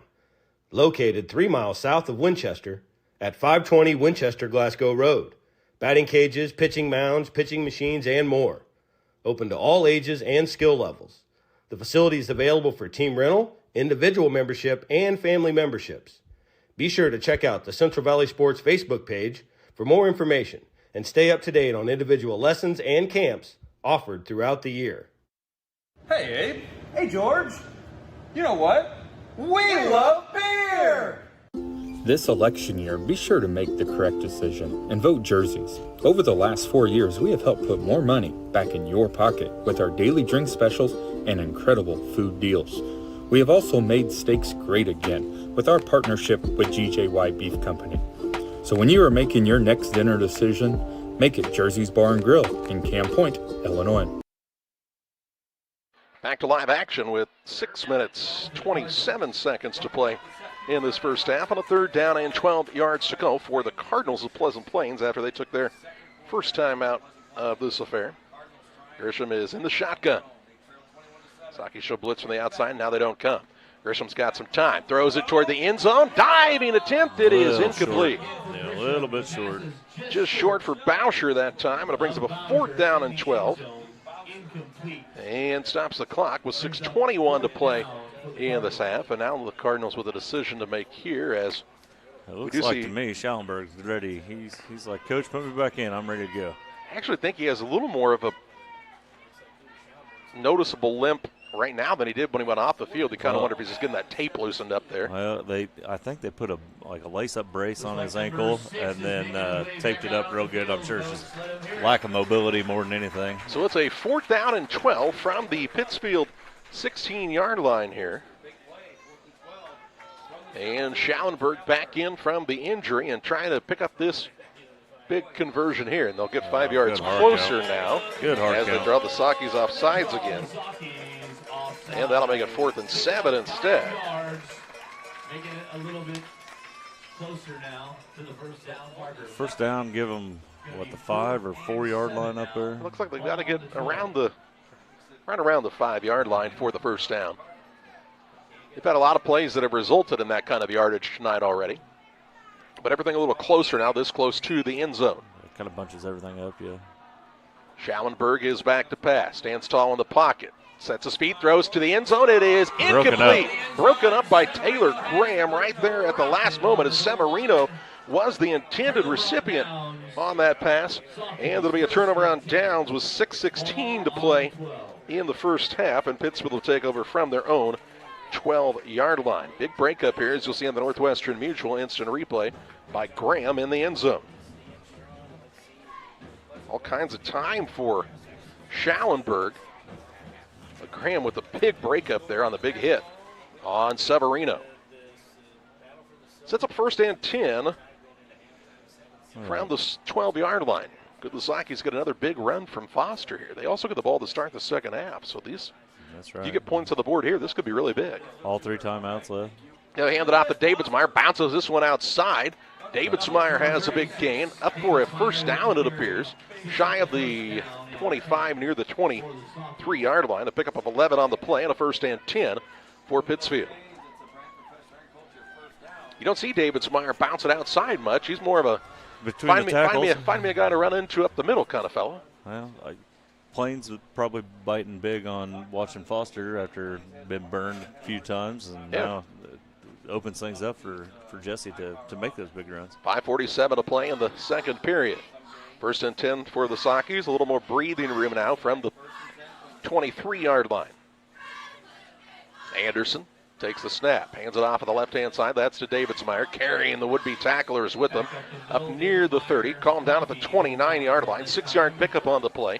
Brings up a 2nd down and 4. Good lead blocking there by Perry. He'd come through, and his guy wasn't there, so he just kept right on going, looking for a linebacker to hit. St. Perry's a kid that continues to get better and better every game. Of course, played a lot last year as a sophomore, and I think this kid has a lot of upside, still growing. A very, very young junior, it appears, physically anyway. I mean, he's got a lot of weight you could add onto that frame. Oh, absolutely, yeah. Big, tough kid. I think you'll see him playing on Saturdays at some point. Here's Foster on the right side. They bottle him up for a short gain this time. Looks like he's close to the first down marker and does have it. That is near the 33-yard line. 4-yard pickup and a first and 10 for the Sockies. He did 4 and got all 4 of them. Not every play is a home run, but singles also add up, don't they? That's right. Reels, located north of Pittsfield across from the airport, your local headquarters for concrete lawn ornaments, statues, fountains, and much, much more. Stop by and see Rick and Tracy Reel and their gang at Reels or call 217-285-5013. First and 10 for Pittsfield on a fresh set of downs here with 4:20 and counting in the second quarter. Going to pitch it outside.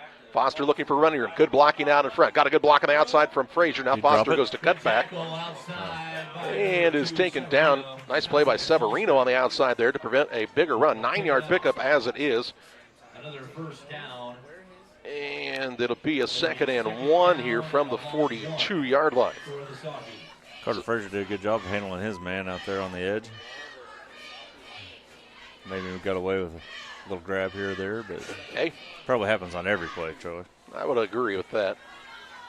Pittsfield with a 2nd and a yard to go. Anderson with everybody bunched up near the line. Now we'll see a penalty flag fly.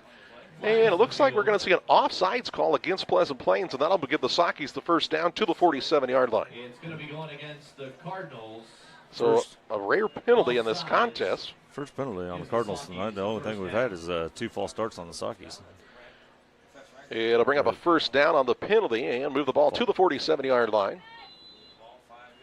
Ball spotted at the 47. As Anderson goes to the sideline for the play call here from Socky head coach and offensive play caller Zach Ferguson. Is that a 5-yard penalty? 5-yard penalty, yes, sir, on the defensive encroachment. Offsides, as they call it in some parts of the planet. Double tight set here as they'll hand the ball off to Foster. He breaks a tackle. That's a hold in the backfield. Yeah, that's going to come back. And Foster has a near the first down, but this one's coming back as Peterbilt got tangled up with his man and is called for the hold. Plains did a great job that time of getting penetration into the backfield. There was 2 would-be tacklers on Foster before that play even developed. Looks like the flag sits at about the 40, where is he going to lay it down? 42-yard line, so that should move it back to the 32. And that will bring up a first down and 25 or so, if that's where they put the ball down at. 15 or 10-yard penalty, I guess. Oh, they move it to the 30. Huh. Caught the 37, so 5 yards closer, first and 20. We'll say that happened behind the line, so that goes from the line of scrimmage, not the spot. Remember they changed that rule? That's right. I remember that. I don't know why.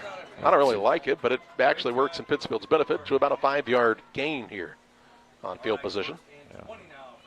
I remember getting a little bit heated about that last season. Maybe. Here's Anderson back to pass. Penalty flag flies as Graham is fighting out there. Short gain on the play to the 39-yard line.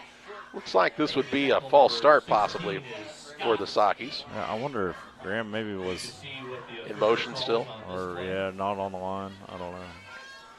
Referee will come and indicate to us that it's a false start against the Sockies.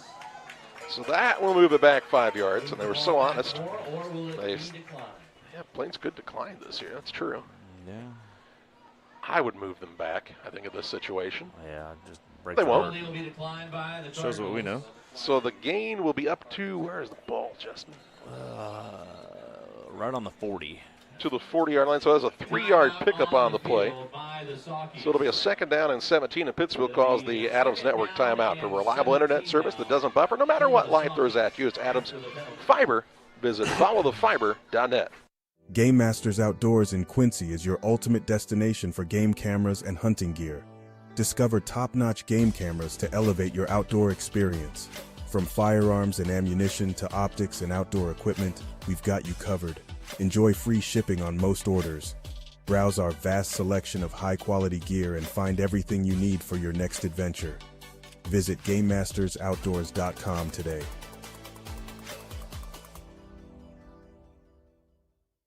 When it comes to financial planning, most financial companies focus on your income. At Northwestern Mutual, we focus on your outcome. That's why we know what it takes to succeed both on your balance sheet and in your life. It takes the right financial partner who looks at where you are now and where you want to go and design a financial plan to take you there so you can achieve the life you're after today and every day after. Focus on your financial outcome with Northwestern Mutual. Contact Sheila Davidsmeyer today. Her office is located at 311 West Washington in Pittsfield, Illinois, or visit SheilaDavidsmeyer.nm.com. The Northwestern Mutual Life Insurance Company, Milwaukee, Wisconsin. Out of the timeout, Saukies have it 2nd and 17. They'll hand it off to the deep back. No, back to pass is Anderson. He'll hand it, or completed, excuse me. That's to Davidsmeyer. Easy for me to say, up to the 48-yard line.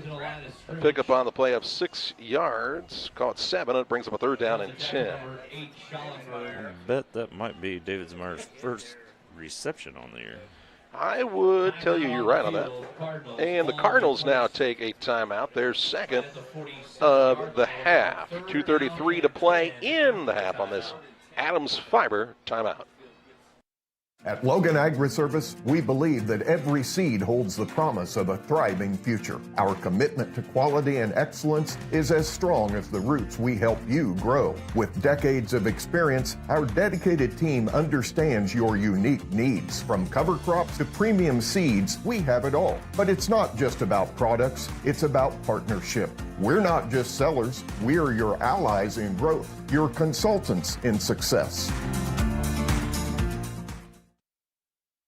3rd down, 9 yards to go officially for Pittsfield from their own 48-yard line with 2:33 to play in the half. Cardinals call their second timeout, so they have 1 remaining for this first half. Saukies still have all 3. Up 2. 2? Oh, yeah, they took one earlier, yeah. Just a minute ago, actually. Yeah. Or so. I don't know what I'm talking about. Anderson will pitch it outside to Foster. There's a penalty flag that flies early here. Foster takes it into Plains territory near the 47-yard line, but I think this one's coming back. Looked like a false start. It came really early here. And the official tells us it is a personal foul, block below the waist for the Saukies. So that'll move it back 15 yards, put the ball back to the 33, and make this a 3rd down and 24, as the illegal block was called there. So 3rd and very long here with 2:26 to play in the half. Walk it off, and it's going to be so after not very many flags at all in the last couple of minutes, we've seen several. Broadcaster's curse, we mentioned it, so that's why it had to happen. Yeah, let the laundry fly. So 3rd and about 24 yards to go here. And if you're Pittsfield, just keep the ball on the ground here, I would think. You don't want to take too much of a risk. So. I might just hand it to Davidsmeyer and run forward. Plains would call a timeout. You can punt and try to get the field flipped here. Yeah, try to run some clock off here and see what happens, and then get a good punt. They'll hand it off to the deep back. That's Foster. Foster swallowed up after a gain to the 37-yard line. Pick up a 4 on the play. It results in a 4th and 20 now. And will the Cardinals call their last timeout? It appears that they have done so here. Their final timeout of the first half on the Adams Fiber timeout. Back with the 4th down play after this.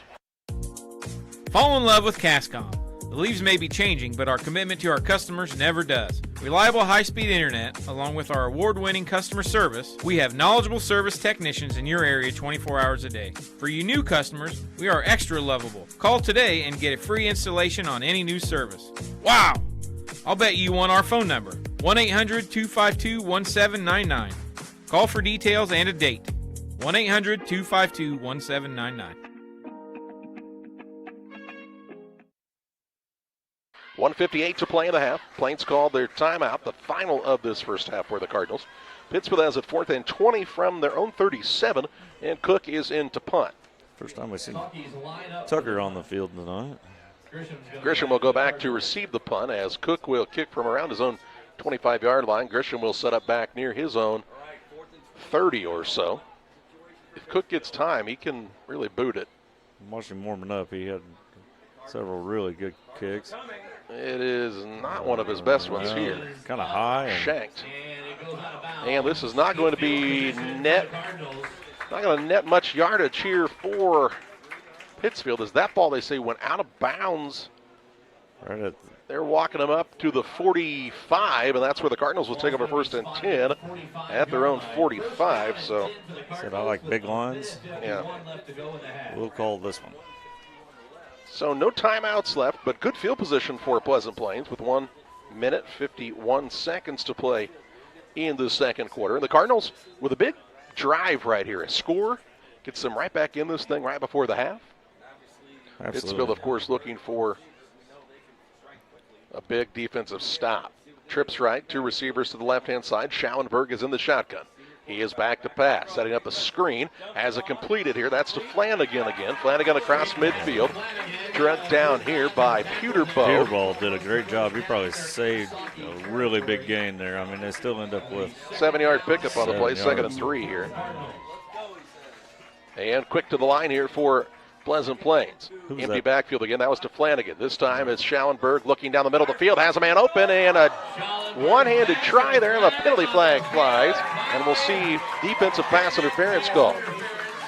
The intended receiver was Bauscher, and he said, I couldn't get that other hand up there as there was a being held. That'll result in a 1st down of a 10-yard penalty and be a 1st and 10. Ooh, now they're moving Plains back too, so hold on. Referee tells us we have pass interference against the Sockies and a false start against Plains, so they'll just replay it here. So that play just didn't happen. All right. Shows what I know. I'm just quit writing things down. Okay. So that'll be at the 48-yard line of the offsetting penalties and bring up a 2nd down and about 2.5 yards to go here for Pleasant Plains. 1:25 to play in the quarter. Clock does stop with that penalty. Schauenberg in the shotgun has a running back standing to his right. Claps his hands, calls for the snap. Looking right, throwing right, too high. Too high this time for Nolan Scott. It will stop the clock as well and bring up a 3rd down. So a rare miss there for Schauenberg on the pass. And Scott kind of trying to walk off like maybe a little bit of a cramp or a pull on that calf. He's going to come out of the game. He And kind of Xander Smith will come in. I think he kind of landed weird, maybe. It's like, yeah, here, stretch me out. He's cramping up, I think. Yep. 3rd down and short here. Could pick up the 1st down. No timeouts. But as quick as they are to the line, I wouldn't be afraid to keep it on the ground here. No, yeah, they're really fast. They get the call in real fast. Schauenberg back to pass across the middle, looking, and it is picked off again. That's Taylor Graham again, is it not? It is. Graham still on his feet. To the 40, 35, breaks a tackle with a 30, down to the 20, fly. 10, 5, dives for the pylon. He's out of bounds near the 2. Graham with a big-time pick and takes it all the way down to the 2-yard line. And the Sockies are in business here with 1:06 to play in the 1st half. Taylor Graham with his 2nd interception of the night. And the Sockies will set a 1st and goal officially from the 3-yard line. Looked like Bauscher was the intended recipient that time. And Taylor Graham read the eyes of the quarterback and got his 2nd INT of the night. Last time Pittsfield was able to capitalize with a touchdown, and they're set up pretty here just before the half. Again, you would think this is Jesse Davismeyer territory. I would agree. 1st and goal to go here. They'll give it off to Davidsmeyer. He'll hand it off to the official, and he says, that's a touchdown. So a touchdown here for Davidsmeyer on the 3-yard run. Makes it 27-7 Pittsfield with 1:03 to play in the half. And just when he thought Plains had some momentum headed back their direction, Graham with a big interception to swing it right back Pittsfield's way. Tell you what, Taylor Graham's been big in this 1st half. He's made a lot of two interceptions, a couple of big blocks. Big blocks. Yep. He's kind of doing it all. He's kind of been one of the main men here tonight. And Marable is in to try the extra point attempt. Perry is the long snapper. The holder is Carter Frazier. Marable puts his boot into this one. Looks to be down the middle, and it is good. Sockies take the 28-7 lead. 1:03 to play in the first half on the interception by the junior, Taylor Graham.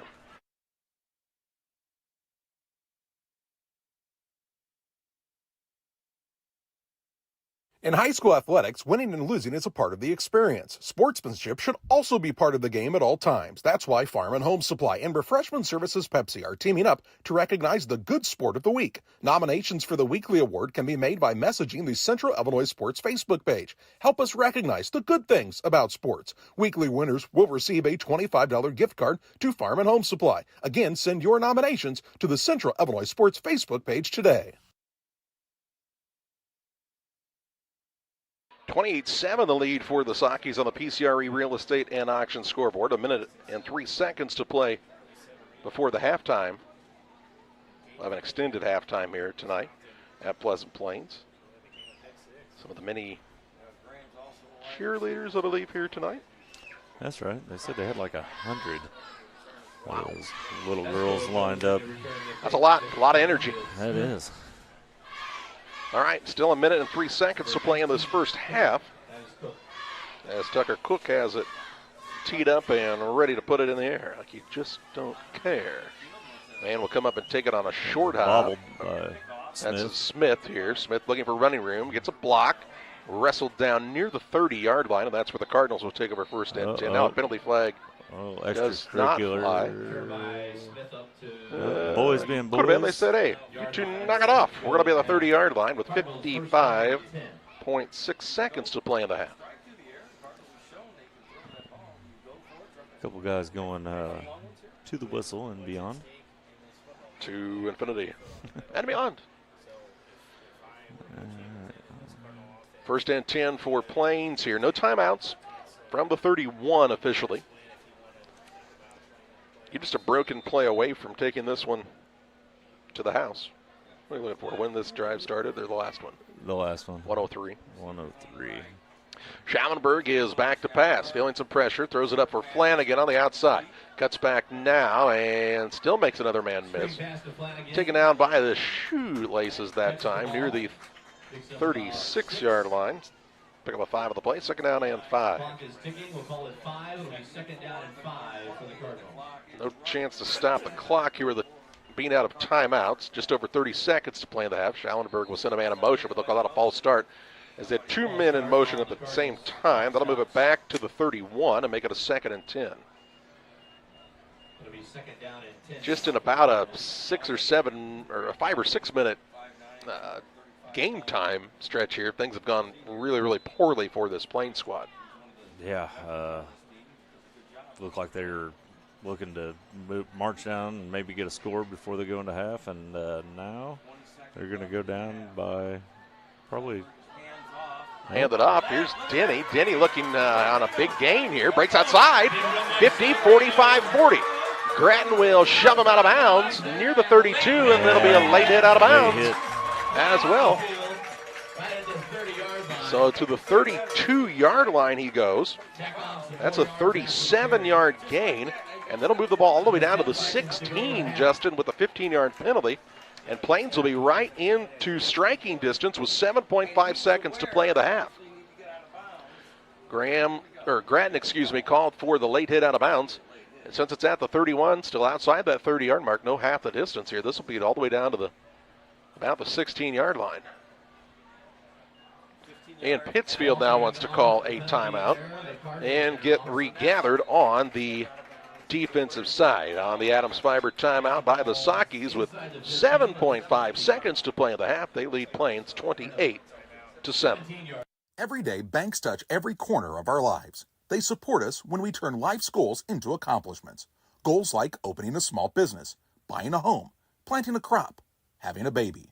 From your first car to life after retirement, Central State Bank is there for all of your life's milestones. CSB is central to your banking needs. Visit us in Clayton, Kinderhook, Pittsfield, Pleasant Hill, and Quincy, or at csb123.com. Central State Bank wishes all of the teams well on the hardwood this week.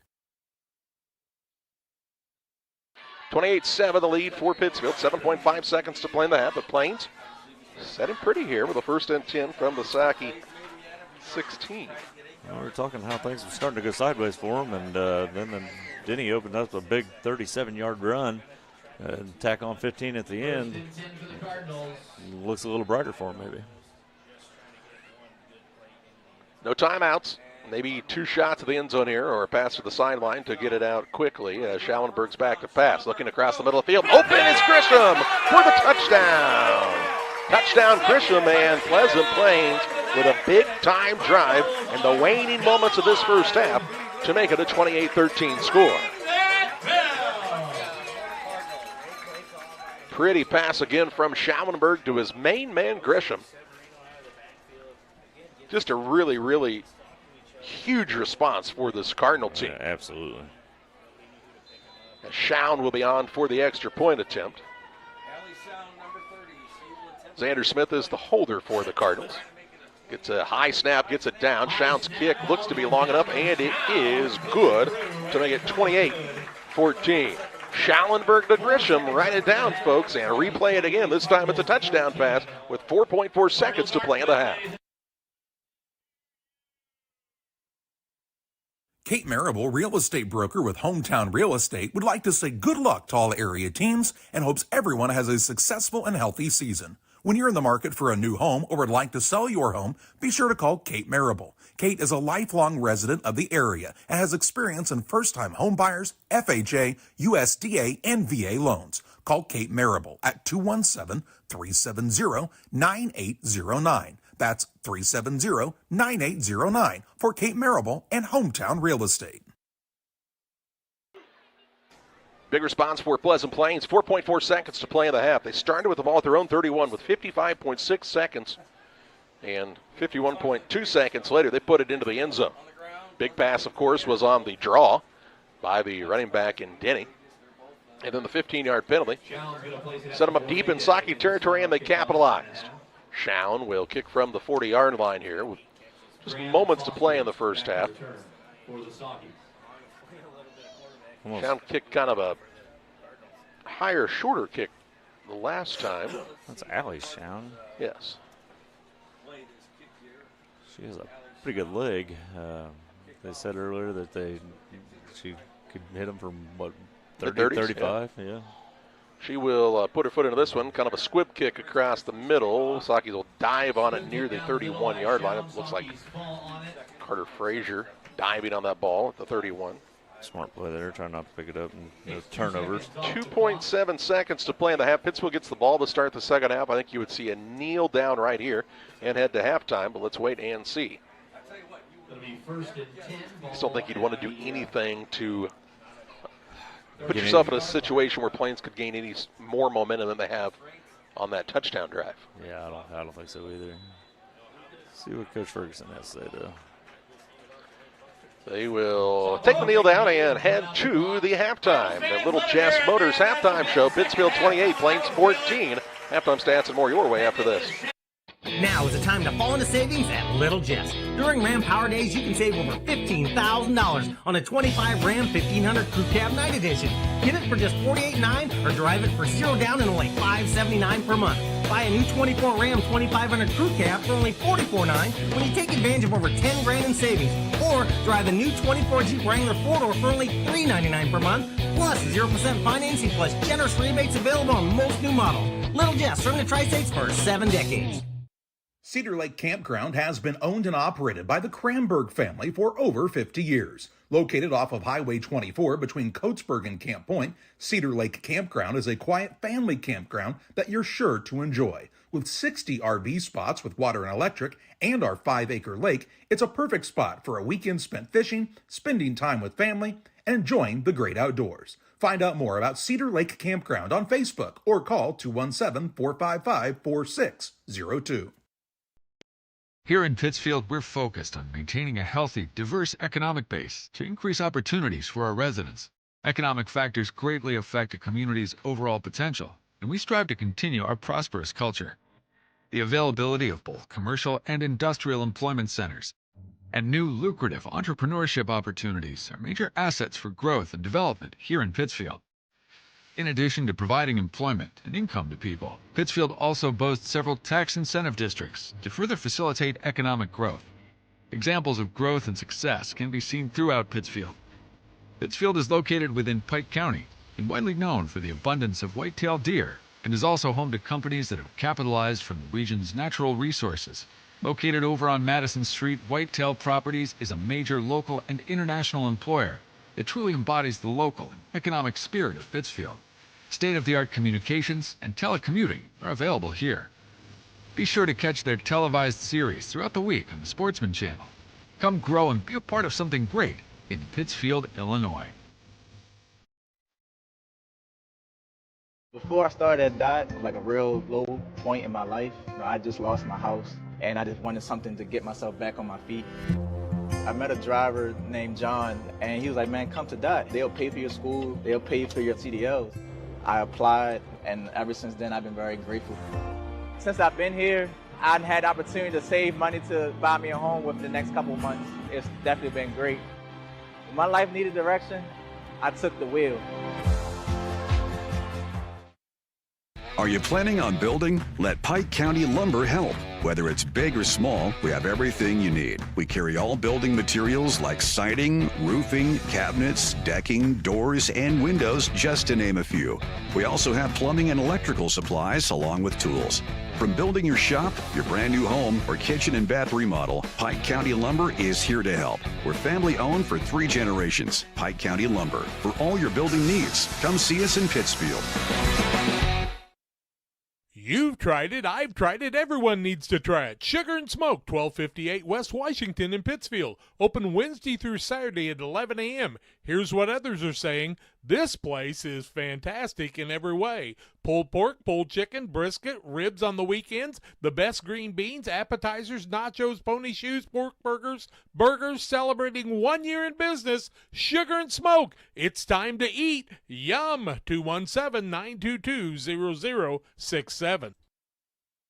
Welcome back on the Little Jess Motors halftime show. At the break, it's Pittsfield 28, Pleasant Plains 14. Let's take a look at those scoring drives from the first half of play here on the Little Jess Motors halftime show. Halftime stats are brought to you in part by Pike County Concrete. If you need concrete for your next job or project, look no further than your friends at Pike County Concrete. Give them a call, 217-285-5548, locations at Pittsfield and in Jacksonville. Well, it was an exciting first half. The Sockies got on the scoreboard first on a 1-yard run by Jesse Davidsmeyer, following a long run from Lane Foster. At the 8:12 mark of the first quarter, the kick by Marable was good to make it 7-0. Plains would respond at the 5:36 mark of the first quarter on a 31-yard pass from Cooper Schallenberg to Grady Gresham.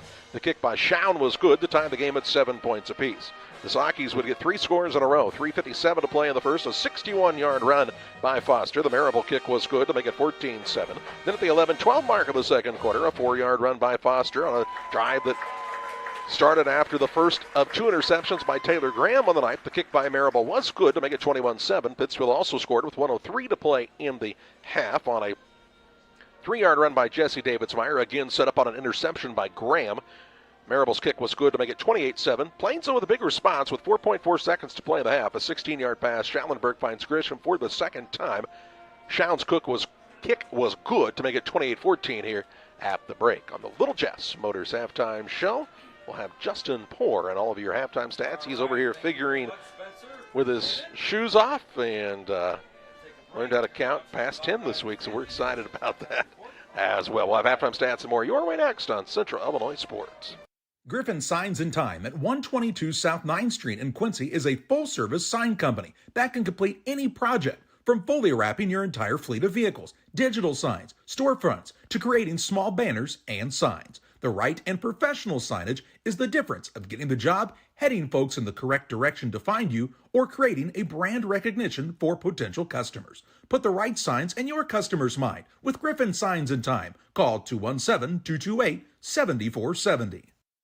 Beard Implement Company, your local Case IH dealer, proudly serving farmers since 1937. We know how important it is to your operation to keep you running. 4 convenient locations in Ashland, Arnsville, Pittsfield, and Hannibal, Missouri. Beard Implement Company, our people, your advantage. Are you short on time or budget, but your family is hungry? It's time for the Maya Authentic Mexican Restaurant in Pittsfield. Try the Maya Special, a crowd favorite. Delicious grilled fajitas, steaks, nachos Mexicano, salads in a tortilla bowl, the tastiest salsa. When you're ready to restock your pantry, go to Kay's Family Food in Camp Point, Illinois. Open 7 days a week, 7 a.m. through 8 p.m. Be proud, Camp Point area. Kay's Family Food is the only locally owned grocery store in Adams County outside Quincy. Delicious donuts daily, great lunch specials, fresh cut meats, fresh produce. Kay's Family Food are committed to the area and the school. When you support your local store, they can support you and your school and community. When you need to restock, think of Kay's Family Food, 593-6814.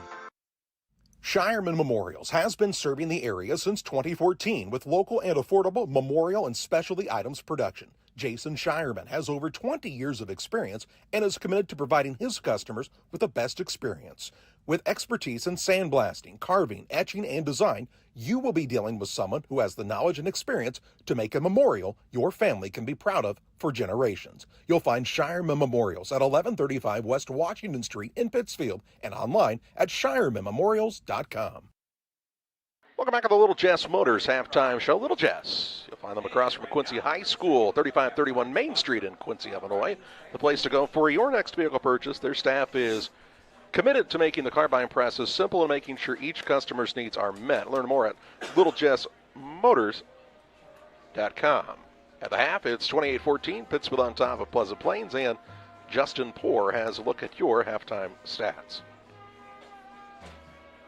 Saukeys have 16 attempted rushes tonight, carries, 16 carries for 199 yards, led by Lane Foster with 173 yards, and Jesse Davidsmeyer with 7 carries on 29 yards. Lane has 9 carries for that 173 yards. They have 2 completed passes.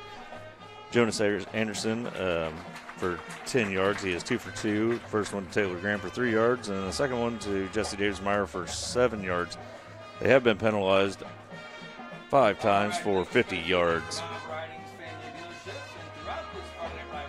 The Pleasant Plain Cardinals have 13 first downs on the night. They're doing a good job moving the ball down the field. Rushing, they have 9 carries for 55 yards. Cooper Schallenberg, number 6, their quarterback, has 4 carries for 7 yards. And Parker Denny, number 3, has 3 carries for 35 yards. And Grady Grisham has 2 carries for 13 yards. Most of their offense is coming by way of the air. They have 25 passing attempts, completing 21 of those for 195 yards. Cooper Schallenberg has, that should be 198 yards. Cooper Schallenberg has 195, while Grady Grisham came in and has 3. Grady Grisham also is the leading receiver so far. He has 9 receptions for 106 yards, while number 7, Luke Bauscher, has 5 targets, for 23 yards. Nolan Scott has 4 targets for 26 yards. Number 12, Caden Flanagan, has 5 targets and 5 catches for 23 yards. Number 2, Charlie Severino has 3 targets, 1 catch for 14 yards. And number 4, Xander Smith, has 3 targets, 2 catches for 6 yards. They've been penalized twice for 10 yards, but the big story is the turnovers. Schallenberg has thrown 2 interceptions, both of them to Taylor Graham, and both ended up resulting in Sauke touchdowns. Sauke's capitalized on both of those to put points on the board. Halftime stats brought to you in part by Waters Concrete. Tim Waters offers quality concrete for your new build, driveways, decorative patios, sidewalks, anything with concrete. It's Waters Concrete, ready to serve you. Give Tim a call, 309-252-1052. Here on the Little Jess Motors halftime show. Pittsfield 28, Pleasant Plains 14. We'll take a look at scores from around the area after this. Petty Construction and owner Joe Petty, specializing in commercial and residential roofing systems. They design, build new homes and additions and renovations to your home. Interior and exterior renovations are their specialty. Petty Construction and Joe Petty have the experience in building you are looking for. Call 217-779-6384 or on the web at joe.petty@pettyconstruction.com. Building your community one job at a time. At Farmers State Bank at Camp Point, we're proud to have been a part of our community for over a century, supporting families, athletes, and fans every step of the way. Just like your favorite Panthers team, we're dedicated to giving our best. With over 100 banks and ATMs throughout the area, we're here to help you on and off the field, no matter where the game takes you. So whether you're cheering in the stands, traveling to the next big game, or just supporting your community, trust Farmers State Bank of Camp Point to be with you all the way. Farmers State Bank of Camp Point, where tradition meets hometown pride. For nearly 40 years, the Niebuhr Funeral Home has been serving our area with professionalism and compassion. This is our business, our hometown. You can be assured we take great personal pride in serving your family in your time of loss. We're locally owned. We're your friends and neighbors. We care about you and your family. Niebuhr Funeral Home, with locations in Pittsfield and Barry, serving our community with compassion and respect. From competitive youth sports to high school and college athletes to fitness enthusiasts, sports injuries can easily put you on the sidelines. Our orthopedic surgeons and sports medicine physicians are here to diagnose and treat your sports injuries should they arise. Every step of your journey matters to us, and when life throws you a curveball, trust Blessing Health's orthopedics and sports medicine team to get you back in the game. At Blessing Health, we've got you covered from head to toe. In a world that seems to be out of control, your friends at First Christian Church of Pittsfield, Illinois want you to know that the hope of God's love reaches out to you. God loves you and He has a purpose for your life. If you'd like to learn more about this, we invite you to join us at 8 a.m. or at 10:30 on Sunday mornings at 225 North Memorial Street in Pittsfield, or online at fccpittsfield.org, our Facebook page, or our YouTube channel. First Christian Church of Pittsfield, Illinois, a safe place to learn and grow.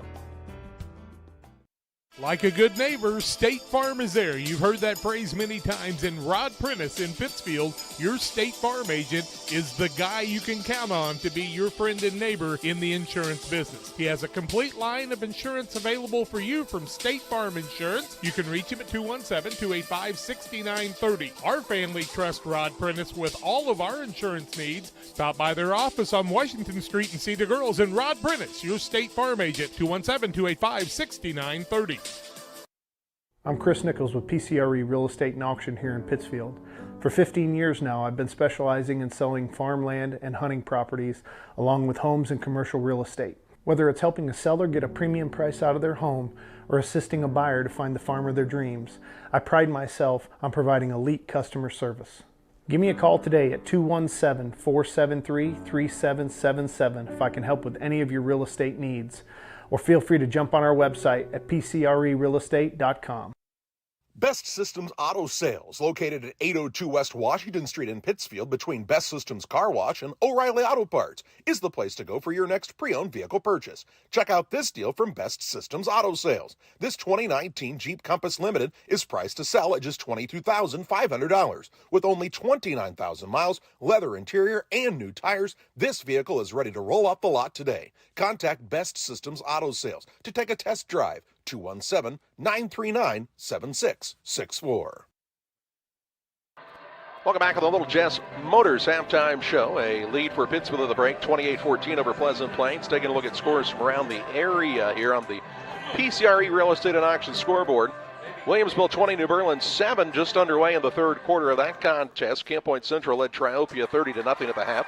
Greenfield 22, Carrollton 19, just underway in the second half of that contest. Quincy High was leading Sterling 28-3 after a quarter. Brown County en route in a good contest. Hornets up 22-13 at the halftime break. SHG leading Springfield High 13-7 near halftime. North Mac 14, Piasaw 12 near the half. Merrill Forsyth and Olympia locked in a battle, 28-27 the score near the halftime there. QD on top of Jacksonville at the break, 14-7. Elmwood Brimfield leads Macomb at half, 19-7. Rushville on top of Rova, 20-14 at the break. Rochester was a 33-0 leader over MacArthur at the halftime. Lincoln trailing Glenwood 50-0 at half, and Athens led Porta 14-0 at the halftime break. That's a look at the PCRE Real Estate and Auction scoreboard. See all their latest local listings at PCRERealestate.com. Well, a 28-14 lead for Pittsfield here at the break, and as you talked about, those 2 interceptions by Taylor Graham have proven to be the difference in this contest. Hockey's got the 2 takeaways, they got the 2 scores, and they lead by those 2 touchdowns here at the break. Absolutely, yeah. They've done a good job. I say they've done a good job. We've got a few stops. They need to maybe tighten up that cushion in the 5-yard area. And the big plays is always what burns us in high school football. See what kind of corrections we can make. We mentioned during the break that it looked like Plains was already starting to make some corrections and slowing down Lane Foster a little bit. Yeah, but man, he came out early and was running all over the place. Yeah, when you gather up 173 yards on just 9 carries, they were coming in bunches. 2 of them for over 50 yards. At the break, it's a 28-14 lead for Pittsfield. On top of Pleasant Plains here. Saucky's trying to get that second victory of the season. Plains comes in the contest with a record of 2-4. We'll step aside here on the Little Jess Motors halftime show. More on Central Illinois sports after this. Beard Implement Company, your local Case IH dealer, proudly serving farmers since 1937. We know how important it is to your operation to keep you running. 4 convenient locations in Ashland, Arnsville, Pittsfield, and Hannibal, Missouri. Beard Implement Company, our people, your advantage. From bag to field to bin, Prairieland FS is your home for quality seed. We treat it right here at one of our local facilities, deliver it right to your farm, and then provide the propane to fuel your bins. Have confidence in what you're putting in your engine with our energy specialist. They're focused on maximizing power, fuel efficiency, and engine protection to keep you going. We're neighbors serving neighbors. Prairieland FS, your leading supplier of choice. Brian Dickut Trekking, LLC has been in business since 1995. Brian Dickut Trekking offers hauling of liquid and dry fertilizer, grain, rock, feed, lime, with local and long-distance hauling. Brian Dickut Trekking is located at 1878 East 2100 Street, Camp Point. Call them at 217-257-8302. That's 257-8302. Long dumps, short dumps, hoppers, and tanks. When you need it hauled, trust the experts at Brian Dickut Trekking, LLC in Camp Point. They deliver. For delicious, authentic Italian pizza and pasta, it's Gianni's Pizza on the Square in Pittsfield. From delicious appetizers to a wide selection of specialty pizzas and pastas, Gianni's has something everyone will enjoy. Take advantage of the Gianni's Pizza Special, where you can order any extra large pizza and receive a free small one-topping pizza. For carryout or delivery, call 285-4002. That's 285-4002 for Gianni's Pizza on the Square in Pittsfield. Your Jeep, truck, and SUV are only as good as the tires and rims they run on.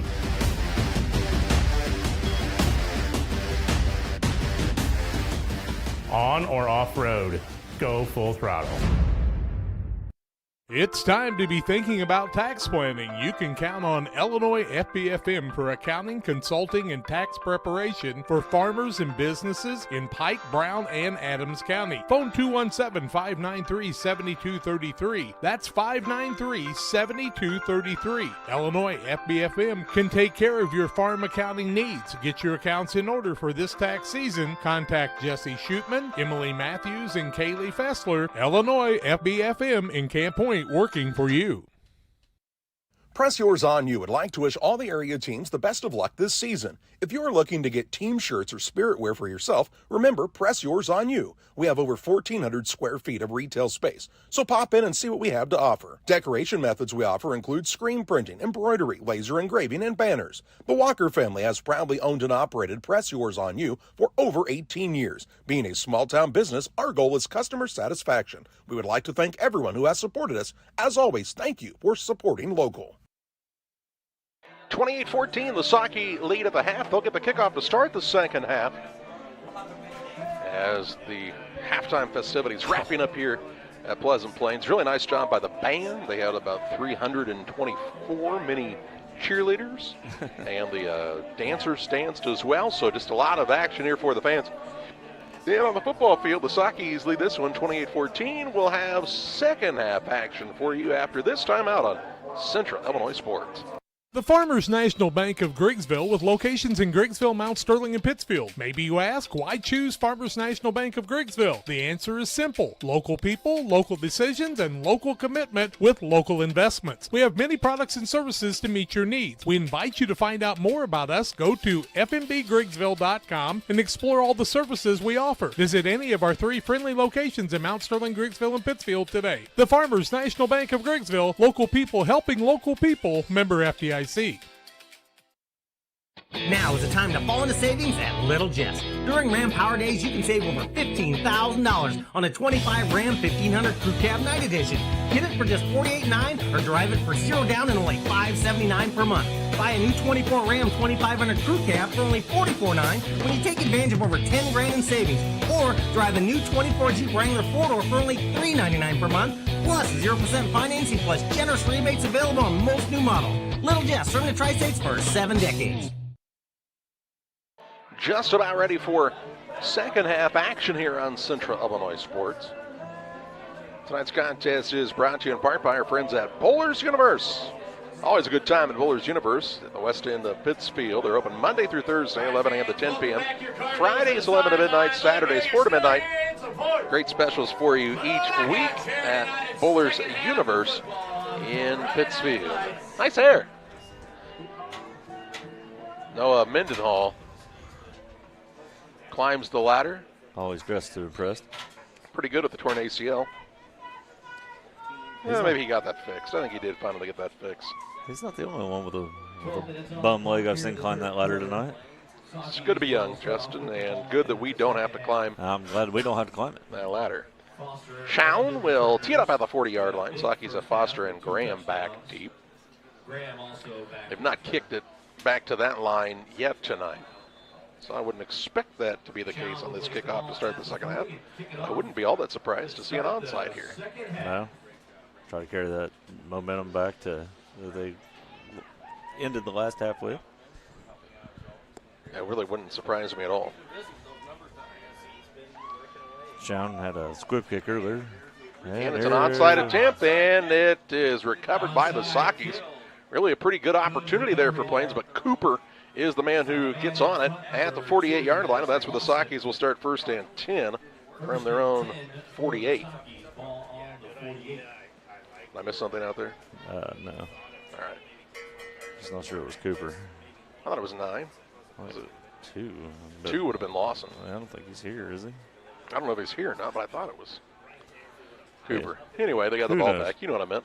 Yeah, somebody got the ball. Good job. Good job, fella.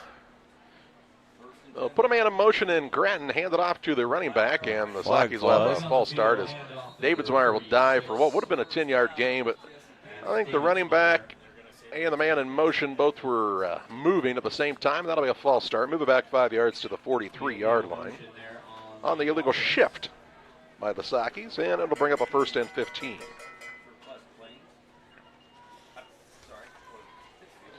Penalties. They're piling up a little bit, yeah, toward the end of that first half. Really, it set Plains up for a scoring opportunity there on that big 15-yarder. Yeah. Late in the first half. Yeah, adrenaline gets going. Sometimes you tackle a little past the out-of-bounds line. Happened to Hayden Grattan on that play. 2 receivers to the right as Grattan is in the slot here. Oh, see him run play again. They will hand it off. That is to Davidsmeyer. Big hole. He's got the first down and more. Lowers his shoulder and finishes the run inside Plains territory to the 37-yard line. A pickup on the play. Up 20 yards and a first and 10 for the Sockies. Biggest gain of the night by Jesse Davidsmeyer, showing some of that explosiveness out of the backfield. Charlie Saravino was the recipient of that run through there. He did get credit for a tackle, but I think he was just holding on for dear life there.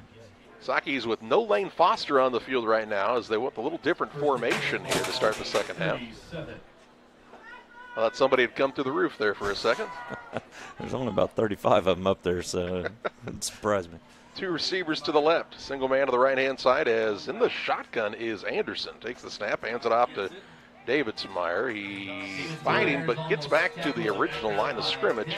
It looks like here. No gain, no losses. Denny on the stop. And it brings up a 2nd down and 10. No gain on the play. Second and 10.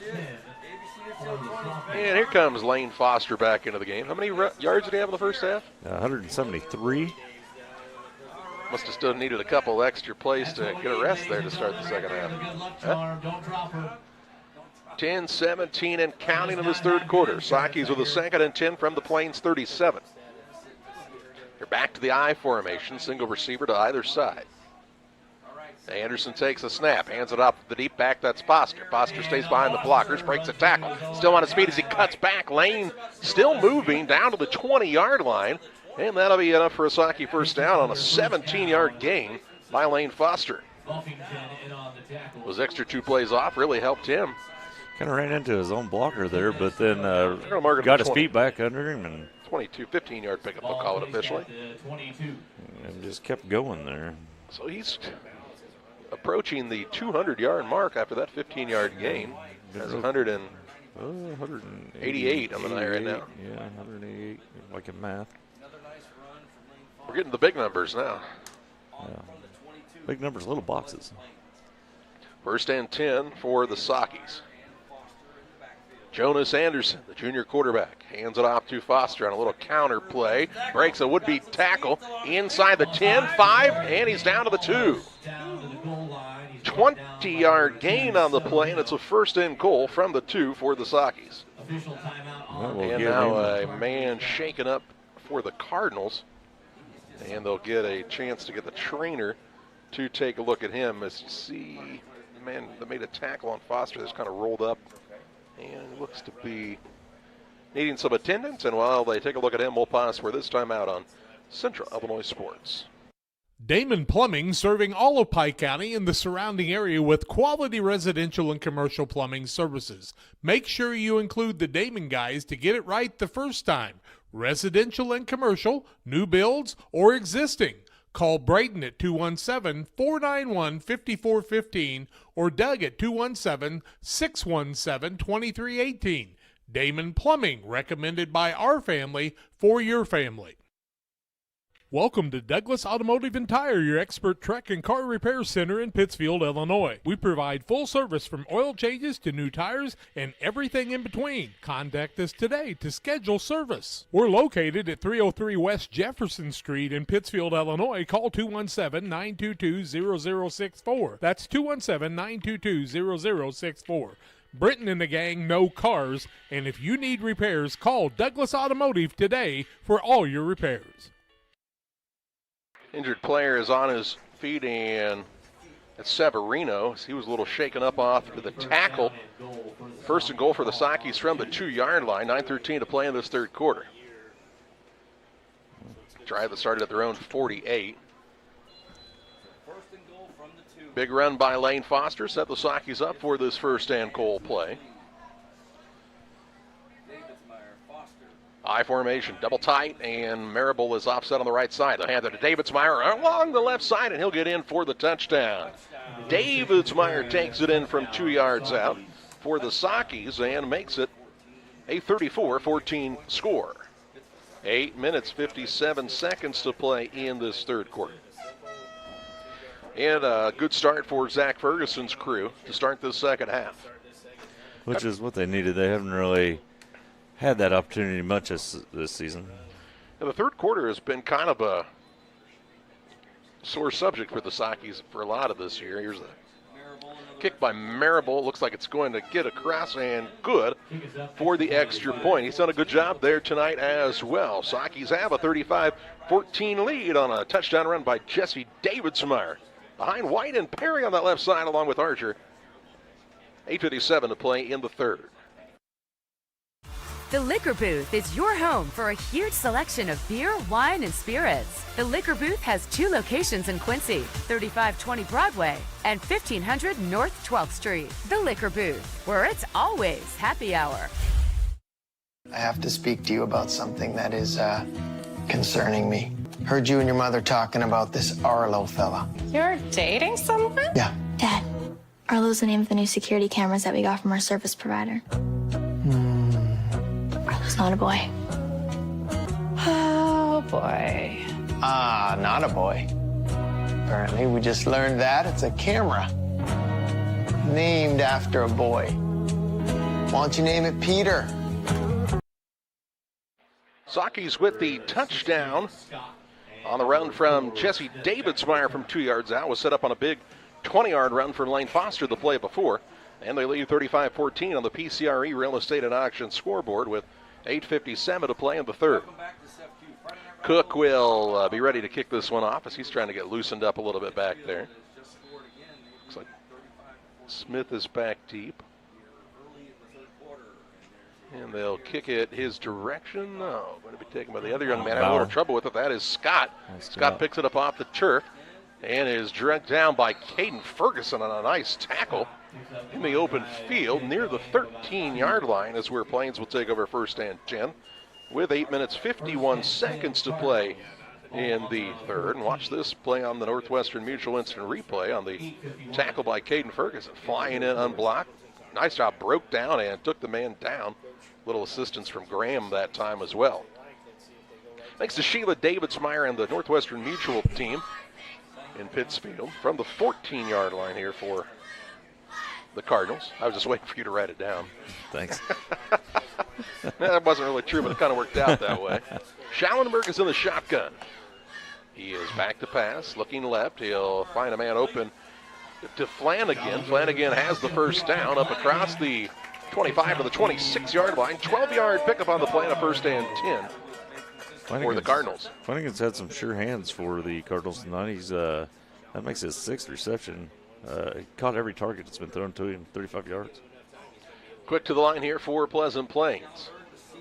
Schallenberg is back to pass again. Looking, has his man there is Grady Grisham. Grisham will be taken down by Peterbo with a catch up near the 34-yard line. Looks like he picked up a 7-yard gain on the play. It'll bring up a second down and 3. Put the ball in the air a ton here for the Cardinals tonight. Over, 30 passing attempts already?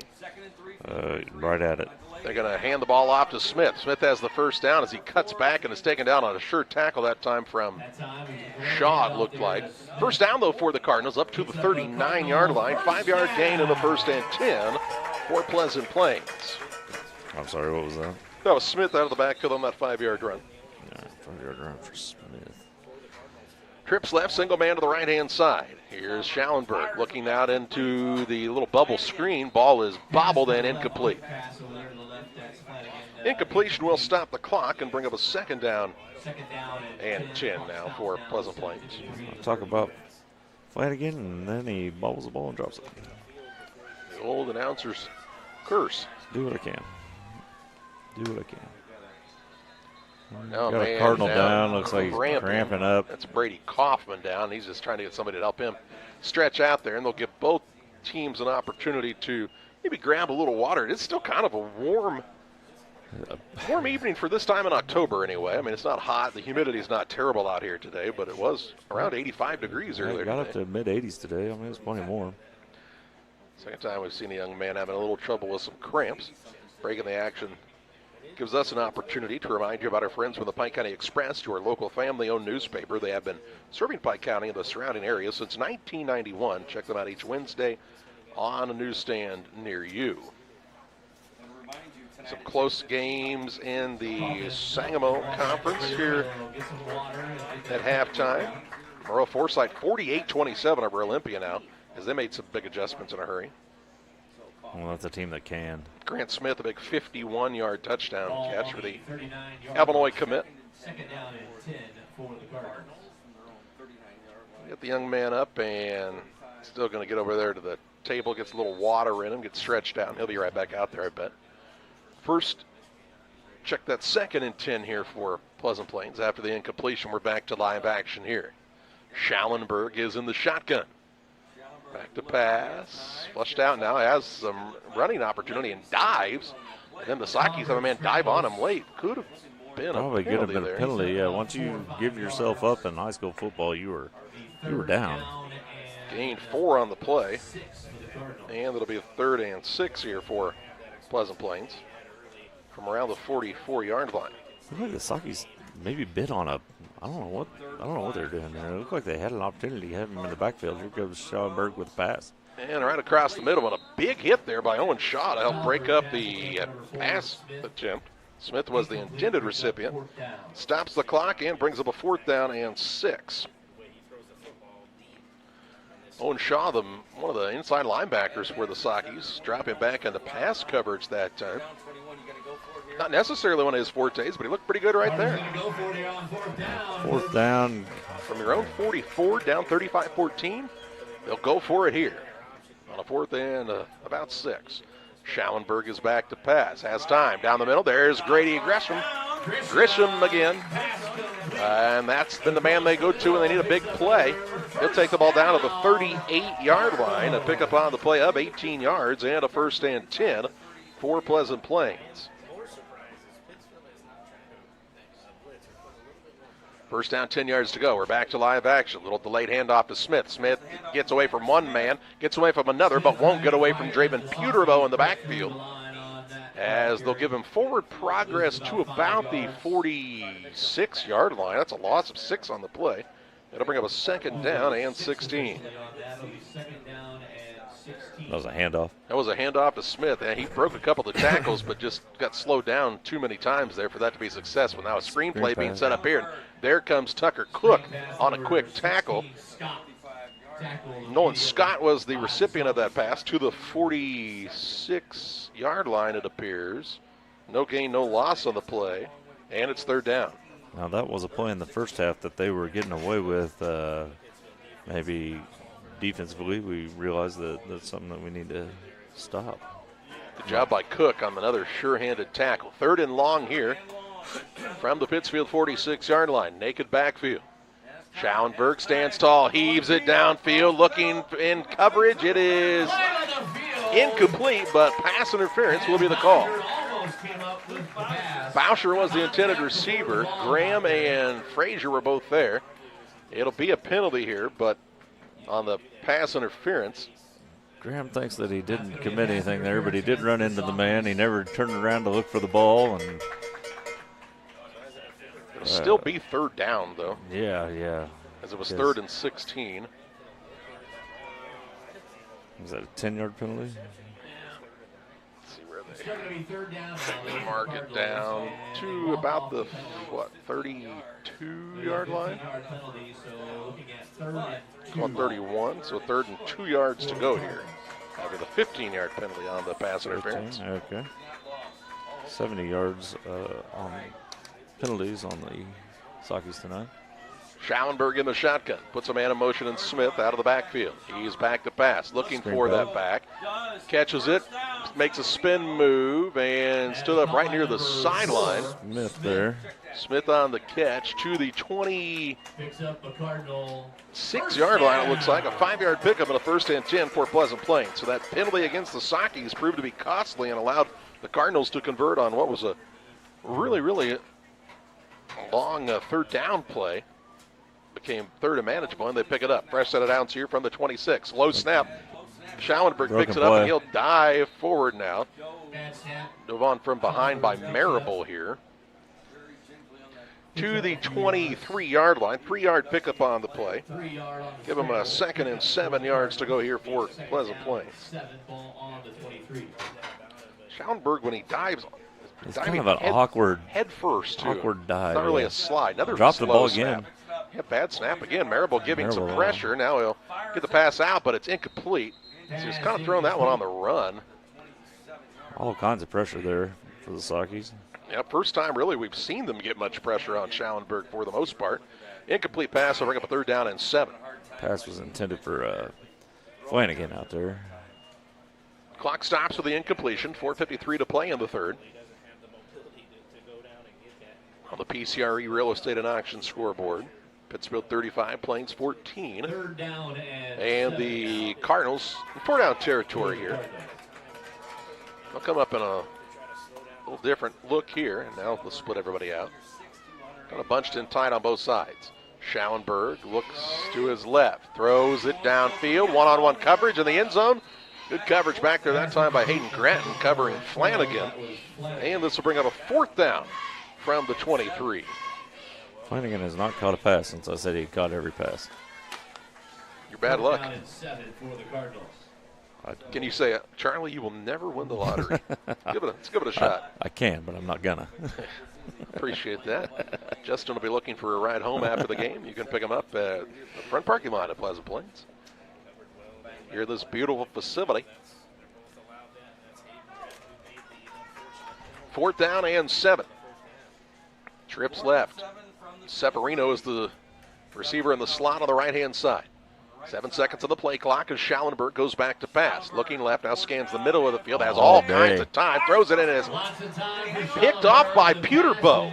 Picked by Peterbow, the 3rd interception of the night for the Sockies, and Draven Peterbow with the interception at the 4:41 mark of the first quarter, and the Sockies will take over 1st and 10 at their own 11-yard line.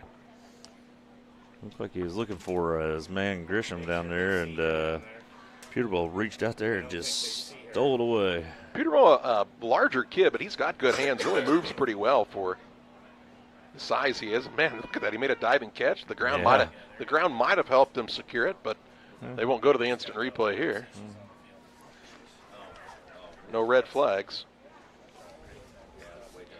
And it's a 1st and 10 for the Sockies from the 11-yard line. They'll hand it off to the deep back in Foster. Foster looking for running room. Up around the 17-yard line. A 6-yard pickup on the play by Lane Foster. It'll bring up a 2nd down and 4. As Foster ticks closer to that. That'll give him a season high on rushing yards at 214 yards. Had a big game against Olympia. Big game so far tonight. 4:15 and counting in the 3rd. Where did we begin this drive? Started at the 11, now they're out to the 17 or so. Maybe the 18 possibly. Welcome back to SEFQ Friday Night Rivals presented by Bob. Single receiver wide to either side as Anderson takes the snap, hands it off to Davidsmeyer. He carries the pile forward, has the 1st down it appears. Up near the 22 it looks like here. 5-yard pickup and a 1st and 10 for Pittsfield.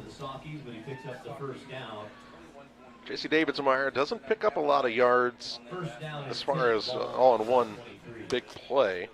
No, just not the kind of back he is. But they add up. Yeah.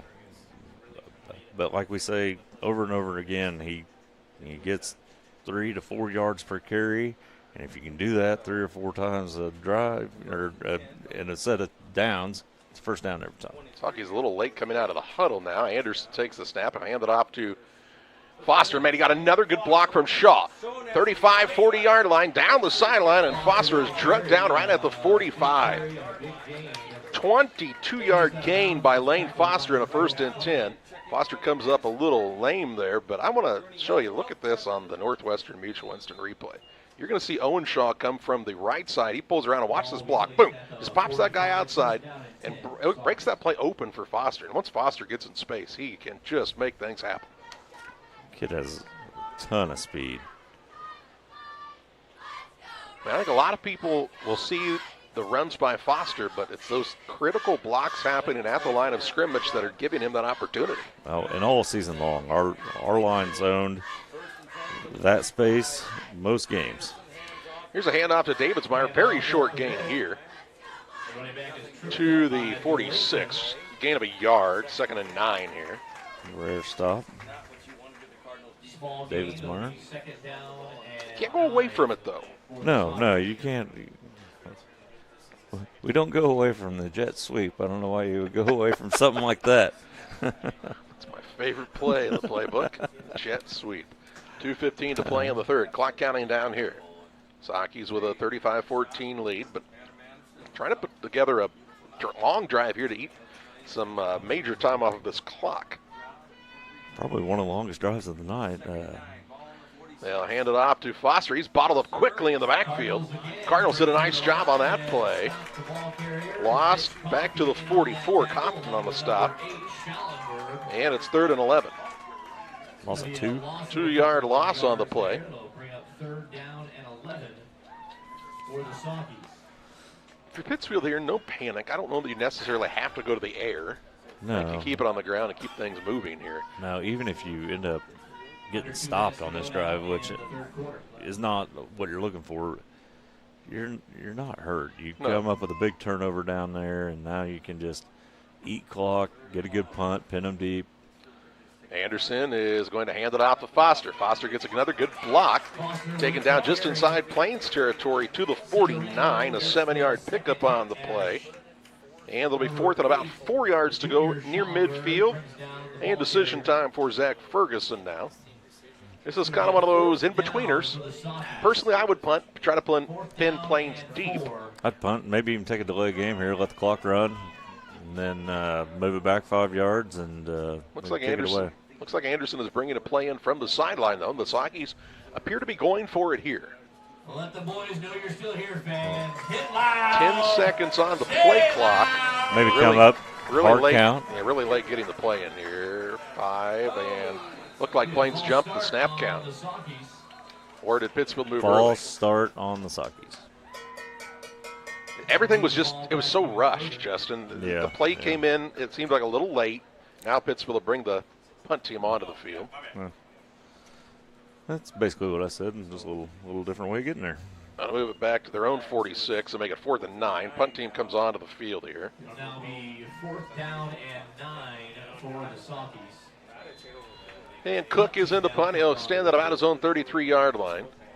As Smith, it looks like, is the single man back to receive this punt. Second time the Sockies have had a punt tonight, I believe. That's correct. Don't really have to run a play here. You can let the half run out, or the quarter run out. You get it. It'll be 4th and 9 for the Sockies. They'll be in punt formation as we start quarter number 4, leading Pleasant Plains 35-14. Welcome to Douglas Automotive and Tire, your expert truck and car repair center in Pittsfield, Illinois. We provide full service from oil changes to new tires and everything in between. Contact us today to schedule service. We're located at 303 West Jefferson Street in Pittsfield, Illinois. Call 217-922-0064. That's 217-922-0064. Britton and the gang know cars, and if you need repairs, call Douglas Automotive today for all your repairs. Fostered Farm Equipment has served our community since 1986, carrying the quality brands you know and trust. Now in our second generation, we are proud to continue our family's legacy of quality customer service from showroom to field. We offer new, used, and consignment sales, so whether you're working 1 acre or 1,000, we have something for every operation. Our customers work hard. That's why we work hard to keep America's farmer in the field and not in the shop. We look forward to serving our community and customers for decades to come. Ready for quarter number 4. 35-14 is the Pittsfield lead on the PCRE Real Estate and Auction scoreboard. Set up to punt as they've flipped sides of the field. Really no wind blowing here. Very slightly, it appears. Not going to affect the kick. Cook was a little rushed on the last one, kind of shanked it. He'll look for a better punt here. He didn't really get the best snap, I don't think. It kind of caught him on the side, and it bobbled it for a second before he got the kick off. And, yeah, rare miscue by Tucker. Even when he does get rushed, a lot of times he still has pretty good poise back there and makes good kicks. Let's see what he can do here. Tonight's contest is brought to you in part by Damon Emmerich at Great Rivers Bank, here to help you with your next auto, residential, or commercial loan. Give Damon a call, 217-285-4404, and we can give you his personal cell phone number if you'd like to call him later in the evening as well. All hours of the night. He'll take a call whenever, folks. Calhoun beats Pleasant Hill 32-0. Final of that game of the Oaken Bucket. Big-time rivalry game there between those two squads. 35-0. Fourth down and a punting situation as now we're back to live action. Cook stands at about his own 34. Bobbled the snap, puts his foot into this one though, an end-over-end kick. Headed and really takes a nice hockey roll. I mean, he didn't really have his best catch on it, but it's down by Marable at the 15-yard line. And that'll put Pleasant Plains deep in their own territory with 11 minutes, 49 seconds to play here in the fourth quarter. And now the Cardinals, they got to be in a little more of a hurry up, right? I mean, you're down multiple scores here, and it's a team that can score in a hurry, too. Oh, absolutely. I think you have to look for your guy Grisham, and you got to get the ball in his hands no matter what you do. They got to score here if they want any chance to come back in this game, I think. Trips right, 2 receivers to the left as Schallenberg is by himself in the backfield. Psaki's bring the blitz. Peterbilt read the snap count nicely, and it's an incomplete pass as Schallenberg got out of there in a hurry. Draven Peterbilt came flying through the line that time. 2nd and 10. He had the snap count pretty well read, it appears. Now the referee is going to get together. What are they going to say here? Was it grounding? Intentional grounding. Did he get back to the line of scrimmage? Could very well be grounding. Was there anybody in the area? I don't know. Referee will say that. I don't know what they're saying. They're going to get back together and talk about it again. And what will be the result? 2nd down and 10. So just like they called it originally. Okay, he's probably close enough. Saw the replay on the neighbor's camera over here, and it didn't look like it was to the line of scrimmage, though. So going to get past it. Schallenberg back to pass, set up the screen. It is caught here. That is Flanagan on the catch, it appears. He's picked up a majority of that yardage up near the 24-yard line. 9-yard pickup on the play, brings up a 3rd and 1. So 3rd and 1 for the Cardinals. Clock moving. Schallenberg splits 3 men out to the right-hand side. Really haven't seen Psaki's bring very much pressure here lately. Here's a pass out. That's tipped again and incomplete. There's a penalty flag that flies. Late flag. And what are we going to have here? A big hit out there occurred. Not sure. Then the Psaki's a little celebration. Are they going to call that an unsportsmanlike? Not sure. I really didn't see. I didn't see that, but referee will come and let us know that this is a personal foul against the Psaki's. It's going to give him a 1st down. Maybe some sort of a helmet-to-helmet kind of contact, possibly. I'm not sure. I don't know, Justin. That'll move it out to the 39. It'll be a 1st and 10 for Pleasant Plains, though, as they'll benefit from a 15-yard penalty by the Psaki's. Maybe a little bit of, maybe it was more verbal than it was anything else, because I really didn't see it. Usually they call it unsportsmanlike. Well, usually. So Plains gets the 15-yard addition here. Fresh set of downs from their own 39. 11:08 to play. 15-yarders on the personal foul. 90 yards of penalties on That's by far the most Pittsfield's been penalized this season. That's too many. 2 receivers to the right-hand side, and now they'll put Grisham to the right side of the formation. Hold on, I think I like you better over here, he said. Schallenberg is in the shotgun. Peterbilt looks like he's coming on a blitz. Back to pass, quick pass to Grisham. Tackled here by Graham at the 45. 6-yard pickup on the play. 2nd down and 4. Threw it right to where the blitzing linebacker was coming from. Yeah, it was a good read. Found Grisham again. 2nd down. Quick to the line are the Cardinals. 2nd and 4 now for the Cardinals. Schallenberg back to pass. Has some time. Steps to his right. Being chased from behind, and now he's in trouble. He's taken down by White in the backfield. He and Perry met at the quarterback right at the 41-yard line, it appears. Tough hit to take when you don't know that man's coming and snaps your head back like that. How many yards did we lose on that? 4-yard loss, and it's a 3rd and about 8. 2 receivers to the right-hand side, 2 to the left. Back to pass is Schallenberg. Hands it off with a late handoff here. Man tries to spin away, and Severino gains a yard. Runs into his own man almost, didn't he? Cook and Peterbilt team up, take him to the ground. 4th and a long 7. What do the Cardinals go with here? Let's take a look at that quarterback sack on the Northwestern Mutual instant replay. Looky here as Jaron White fights through a double team, chases them down from behind, and he and Perry met up in the backfield for the sack. Cardinals go for it here on this 4th and 7 with 9:33 to play. Schallenberg looking down the middle, fires, sliding play, and that is caught by Severino to the 40-yard line, a pickup of 18 yards on the play, and a 1st and 10 for the Cardinals. What a play. Heck of a sliding catch there. Charlie Severino looked like he was stealing a base hit in shallow center field that time with a sliding play. Back to pass, going to hook up with Severino again. Gets a block, but can't get away from Gratton here. Hayden Gratton with the open field tackle. No gain, no loss on the play. It'll bring up a 2nd down and 10. That last catch by Severino, though, that resulted in the 1st down. No gain on that one, but on this one, on a big 4th down play, Severino making it happen for the Cardinals. Under 9 minutes to go in the game. Clock rolling here on a 2nd and 9 or so. Back to pass, Schallenberg looks set up the screen.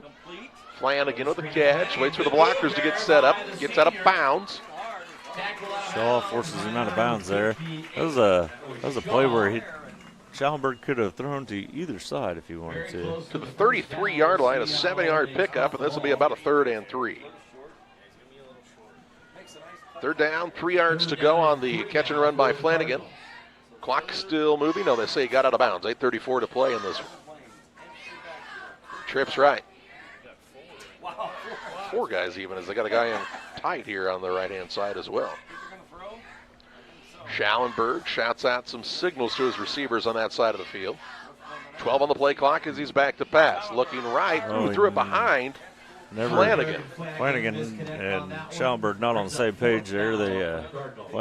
Flanagan never turned around, and Flanagan threw behind, or Schallenberg threw behind him. Results in a 4th down.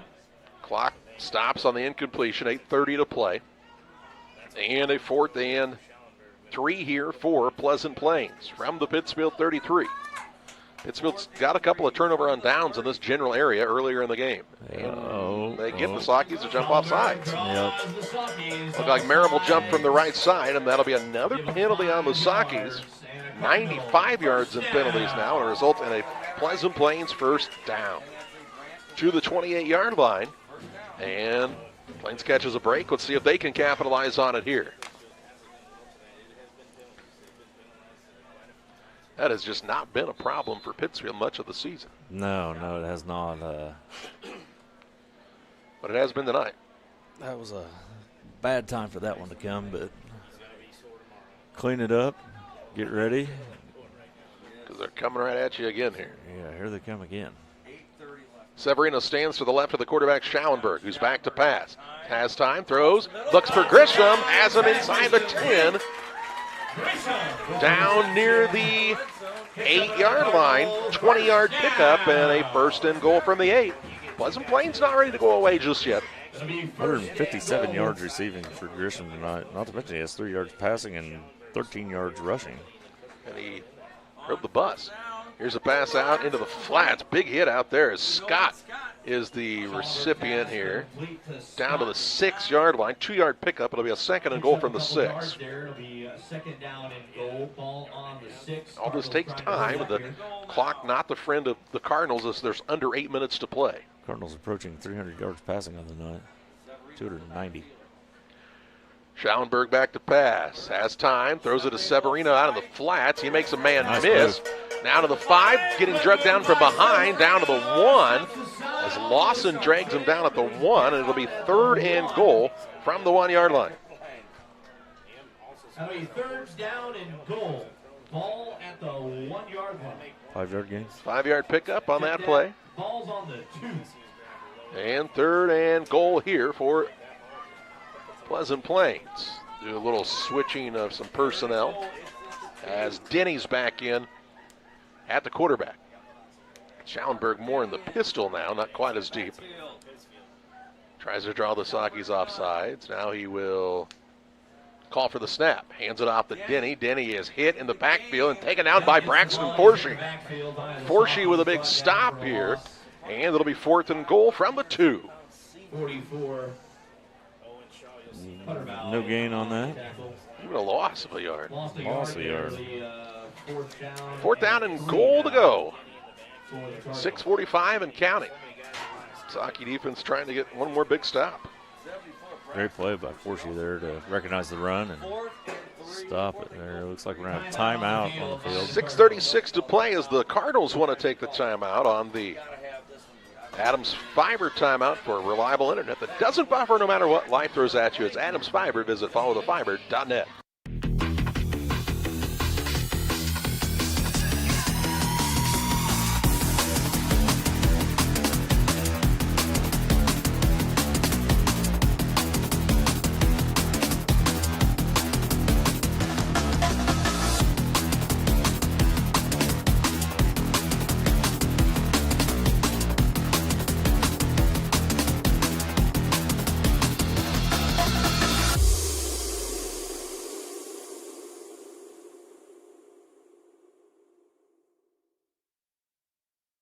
Timeout taken by Pleasant Plains.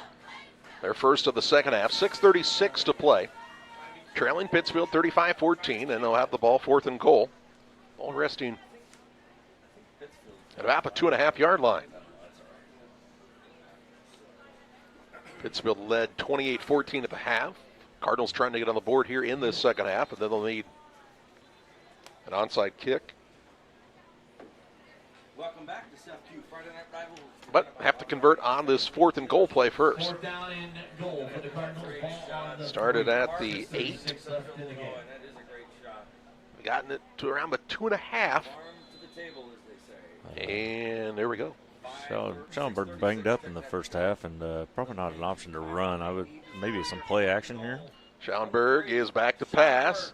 Looks across the middle. It is incomplete. Might have been tipped at the line, and that'll be a turnaround down to the 2. 6:31 to play in the 4th, and Pittsfield starts at their own 2-yard line. Big drive that time by Plains. Started at their own 15 at the 11:49 mark. Stalls out, though, at the 2. Took a lot of time off of the clock as well, and just so close, but no dice this time for Pleasant Plains. Not sure. I think that was intended for Boucher. So a first down for Pittsfield in the shadow of their own goalpost here. You'd think maybe a quick handoff to Davidsmeyer to start. A little breathing room here. Yeah, start things off. Right over that left side, I'd bet. That's right where they go with it, and Davidsmeyer breaks through the hole in a hurry and has a first down. Up near the 18-yard line, picks up 15 yards on the play and a 1st and 10. It was right over that left side where White and Perry occupy that side of the line for the Sakis.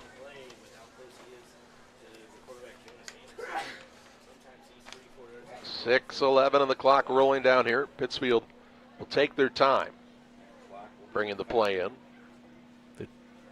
15-yard gain. Nice. On that run by Davidsmeyer a moment ago. Anderson and the Sakis break the huddle with 10 seconds on the play clock. Single receiver wide to either side. Now there's some confusion. They might have to burn a timeout here. And they will. Delay again. Timeout. No. They'll allow the penalty flag to fly and make it 1st and 15. Well, you can take your time, but maybe not that much time, huh? Maybe about 5 seconds less than that. 100 yards of penalties now? Yeah, why in the world would you not call the timeout there? Well. Okay, but anyway, yeah, here we are. Back at it. 1st and 15 from the 13 as Anderson is under center. Takes the snap, hands it to the deep back in Foster. Foster breaks a tackle, and look out. Like he shot out of a cannon, 30-35. Breaks the tackle, still on his feet at the 40, dragging him up to the 44-yard line. A gain of 31 yards on the play, and a Saki 1st and 10. Well, I guess you don't have to call timeout if Lane Foster's going to come out and run it for, what, 31 yards? 31-yard pickup. And the first and 10 is Lane Foster having a career night. 270 yards on 16 carries. Had some trouble there in a couple of those middle games with ball security. Looks like he's fixed some of those issues, really covering both points of the football now. But, man, he has been impressive tonight. He'll now check out of the game as the Sockies give it to Davidsmeyer up the middle, trying to run away from the defense. Tripped up, taken down near the 9. Jesse Davidsmeyer with a big run. Looked like he was chasing the referee down there. 47-yard gain on the play. Huge run. That nail in the coffin probably right there. All the way down to the 9, and it's first and goal from the Plains 9-yard line. 4:44 and rolling here in this fourth quarter. On the PCRE Real Estate and Auction scoreboard, the Sockies trying to tack on one more score. Over 100 yards rushing now for Davidsmeyer as he 119 yards on 14 carries. Pretty balanced on the number of carries between the two backs tonight. Absolutely, yeah. They'll give it off. That's Cook, I believe, in as the fullback this time. Tucker Cook will take it down to the 5-yard line. A gain of 4 on the play. Brings up a second and goal. Tucker Cook probably checking in because of the winded backfield. Yeah, Davidsmeyer said, I ran a long way there. Yeah, I think I'll take a breather for a second. 5 yards? 4-yard pickup. Okay. Second and goal to go. Cook is the fullback, and the halfback here for the Sockies is Ryan Harris, a freshman. Harris seeing his first varsity experience. He'll get a carry on the left side. Goes outside. Harris, he is close to the goal line, but he's down at the 1. So the first carry of the freshman's career takes him to the 1-yard line and makes a third and goal from the 1. Third and goal from the 1 is Harris, the freshman. All right. Ryan Harris had a big game yesterday in the freshman game, win over Pleasant Plains, scored 3 or 4 touchdowns, had a big interception as well. He was really impressive. Tasting some varsity snaps here with 3:10 to play. It's another young man that's a pretty good athlete. Seems to do pretty well in any sport he wants to play. They'll hand the ball off to Harris on the left side, and the freshman will get the touchdown. Ryan Harris takes it into the end zone to make it 41-14 Sockies with 3 minutes to play. Not like that, rewarding the youngster for a big game yesterday, getting some carries here tonight. Noah Mendenhall's headed down to the barbershop for a haircut, it appears. He says, my job here is done.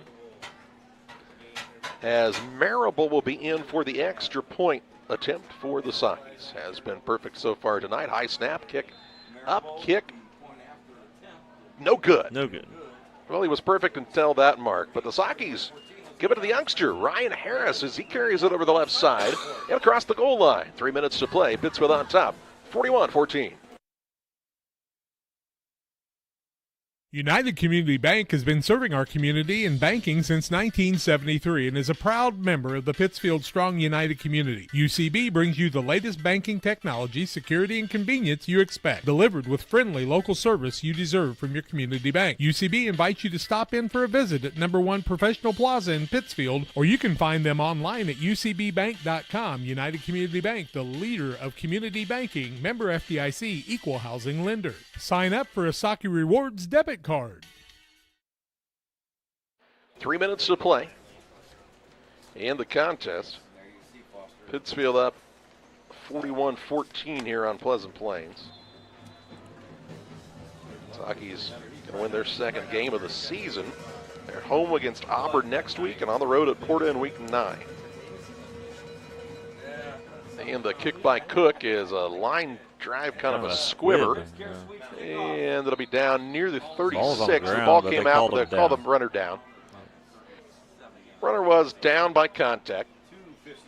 And that's where Plains will take over first and 10 from the 36-yard line. 2 minutes, 55 seconds left in this contest.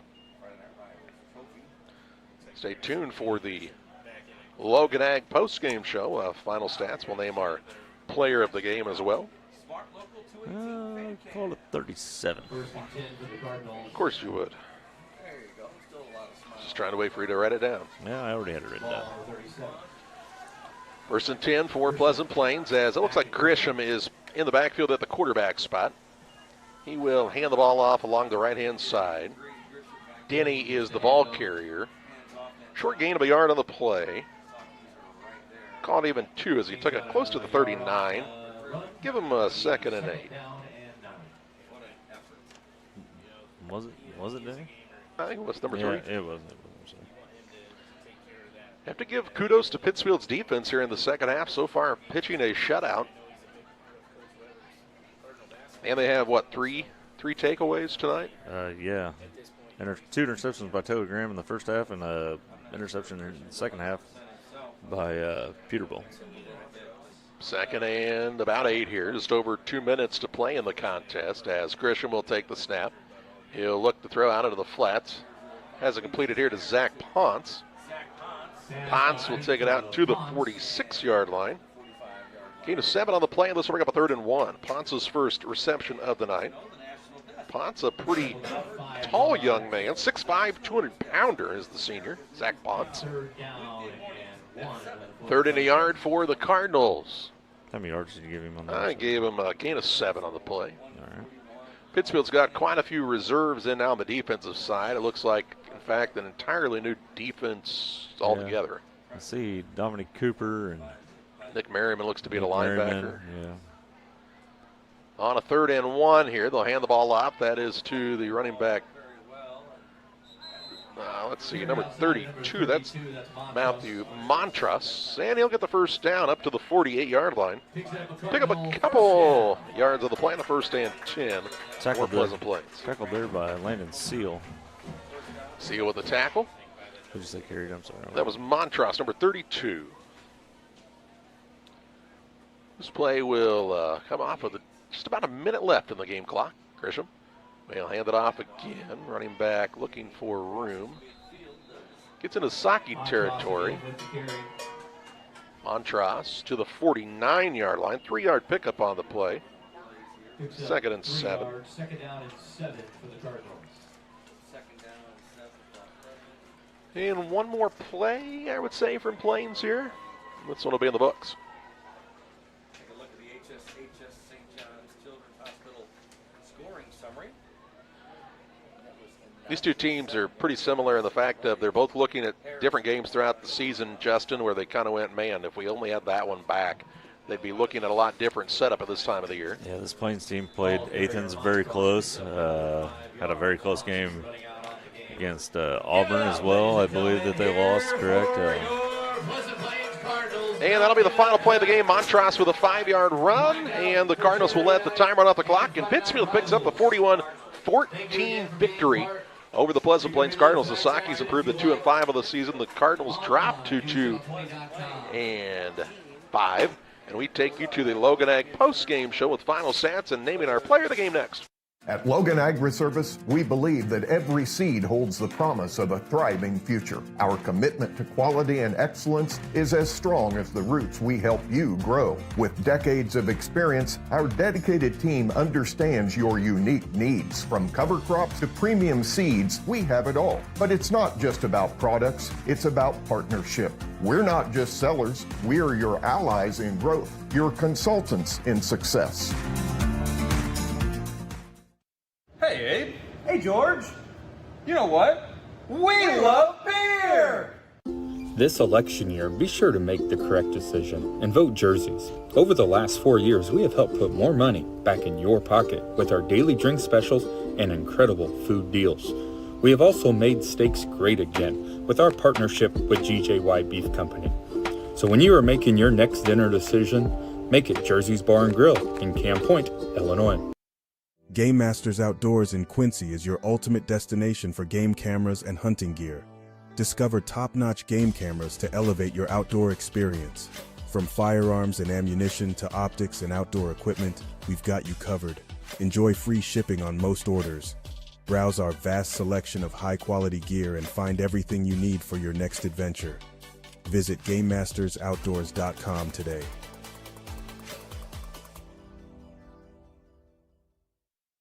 my name's Sierra Burns here with Westtown Ford in Jacksonville, your low overhead dealership. We have new and used Lincoln Corsairs, Nautiluses, and even the Navigator. Come on out and see our new Lincolns for your next luxury vehicle.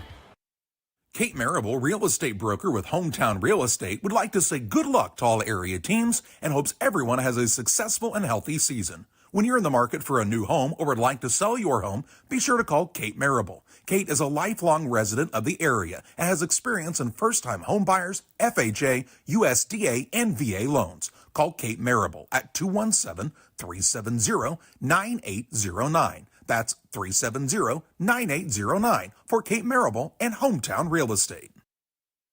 Welcome back to the Logan Ag post-game show. Final of this one, a win for the Pittsfield Sockies over Pleasant Plains. 41-14 the final of this contest as Pittsfield pitches the shutout in the second half en route to their second victory of the season with locations in Griggsville and Winchester, Illinois, and in Knox City and Paris, Missouri. Logan Ag ready to serve you. Give them a call to Ed and all the great folks at Logan Ag, 217-833-2375. Sockies move to 2-5. Plains drops to 2-5, and Justin Poor's got to look at some final stats here on the Logan Ag post-game show. Sockies big night on the ground. 395 total yards on. I don't know. I didn't get it all added up. So several carries. Lots of carries. Yeah. Led by Jesse Davidsmeyer, 14 carries and 119 yards, and then led overall by Lane Foster, who had 16 carries for 270 yards, which is just an amazing night. The Sockies had 19 first downs. On Tucker Cook also had 4 carries, and Ryan Harris 2 carries there at the end for 5 yards and ended up with a touchdown. Hayden Grattan had 1 run for -1 yards. Jonas Anderson had 2 completed passes, both in the first half, for 10 yards. 1 to Graham and 1 to Graham for 3 yards, and 1 to Davidsmeyer for 7. The Sockies were penalized 11 times for 100 yards, which is something they need to clean up in the future. They did come away. Our defense came away with 3 interceptions. Taylor Graham 2 interceptions in the first half. Both of those leading to touchdowns, and Peterball with an interception in the second half that did that also, well, that led to a punt, didn't it? Yep. Yeah. But still. Good night overall. Good takeaways. Always good to come away. No turnovers for the Sockies, so it's good to come away with positive on that. Yeah, always good to be on the plus side of the turnover battle for sure. Time to name our player of the game. It's presented by Edward Jones Financial Advisor Derek Harris. Financial investments are important, but so are the investments of time, patience, and encouragement our young athletes receive from their coaches, teachers, parents, and mentors. Derek Harris, your Edward Jones Financial Advisor, understands this, and that's why Derek Harris is a proud sponsor of the player of the game on Central Illinois Sports. And well, we're going to do a co-player of the game. 2 big interceptions by Taylor Graham in the first half for the Sockies, huge. And then, just a career night for Lane Foster, 270 yards on the ground. He had a big game against Olympia with 200-plus and 270 tonight. Just an amazing night for Foster, and he is our co-player of the game along with Taylor Graham. That's going to do it here from Pleasant Plains High School. For Justin Poor and John Hull, I'm Charlie Hill, thanking you for joining us tonight on another Central Illinois Sports presentation.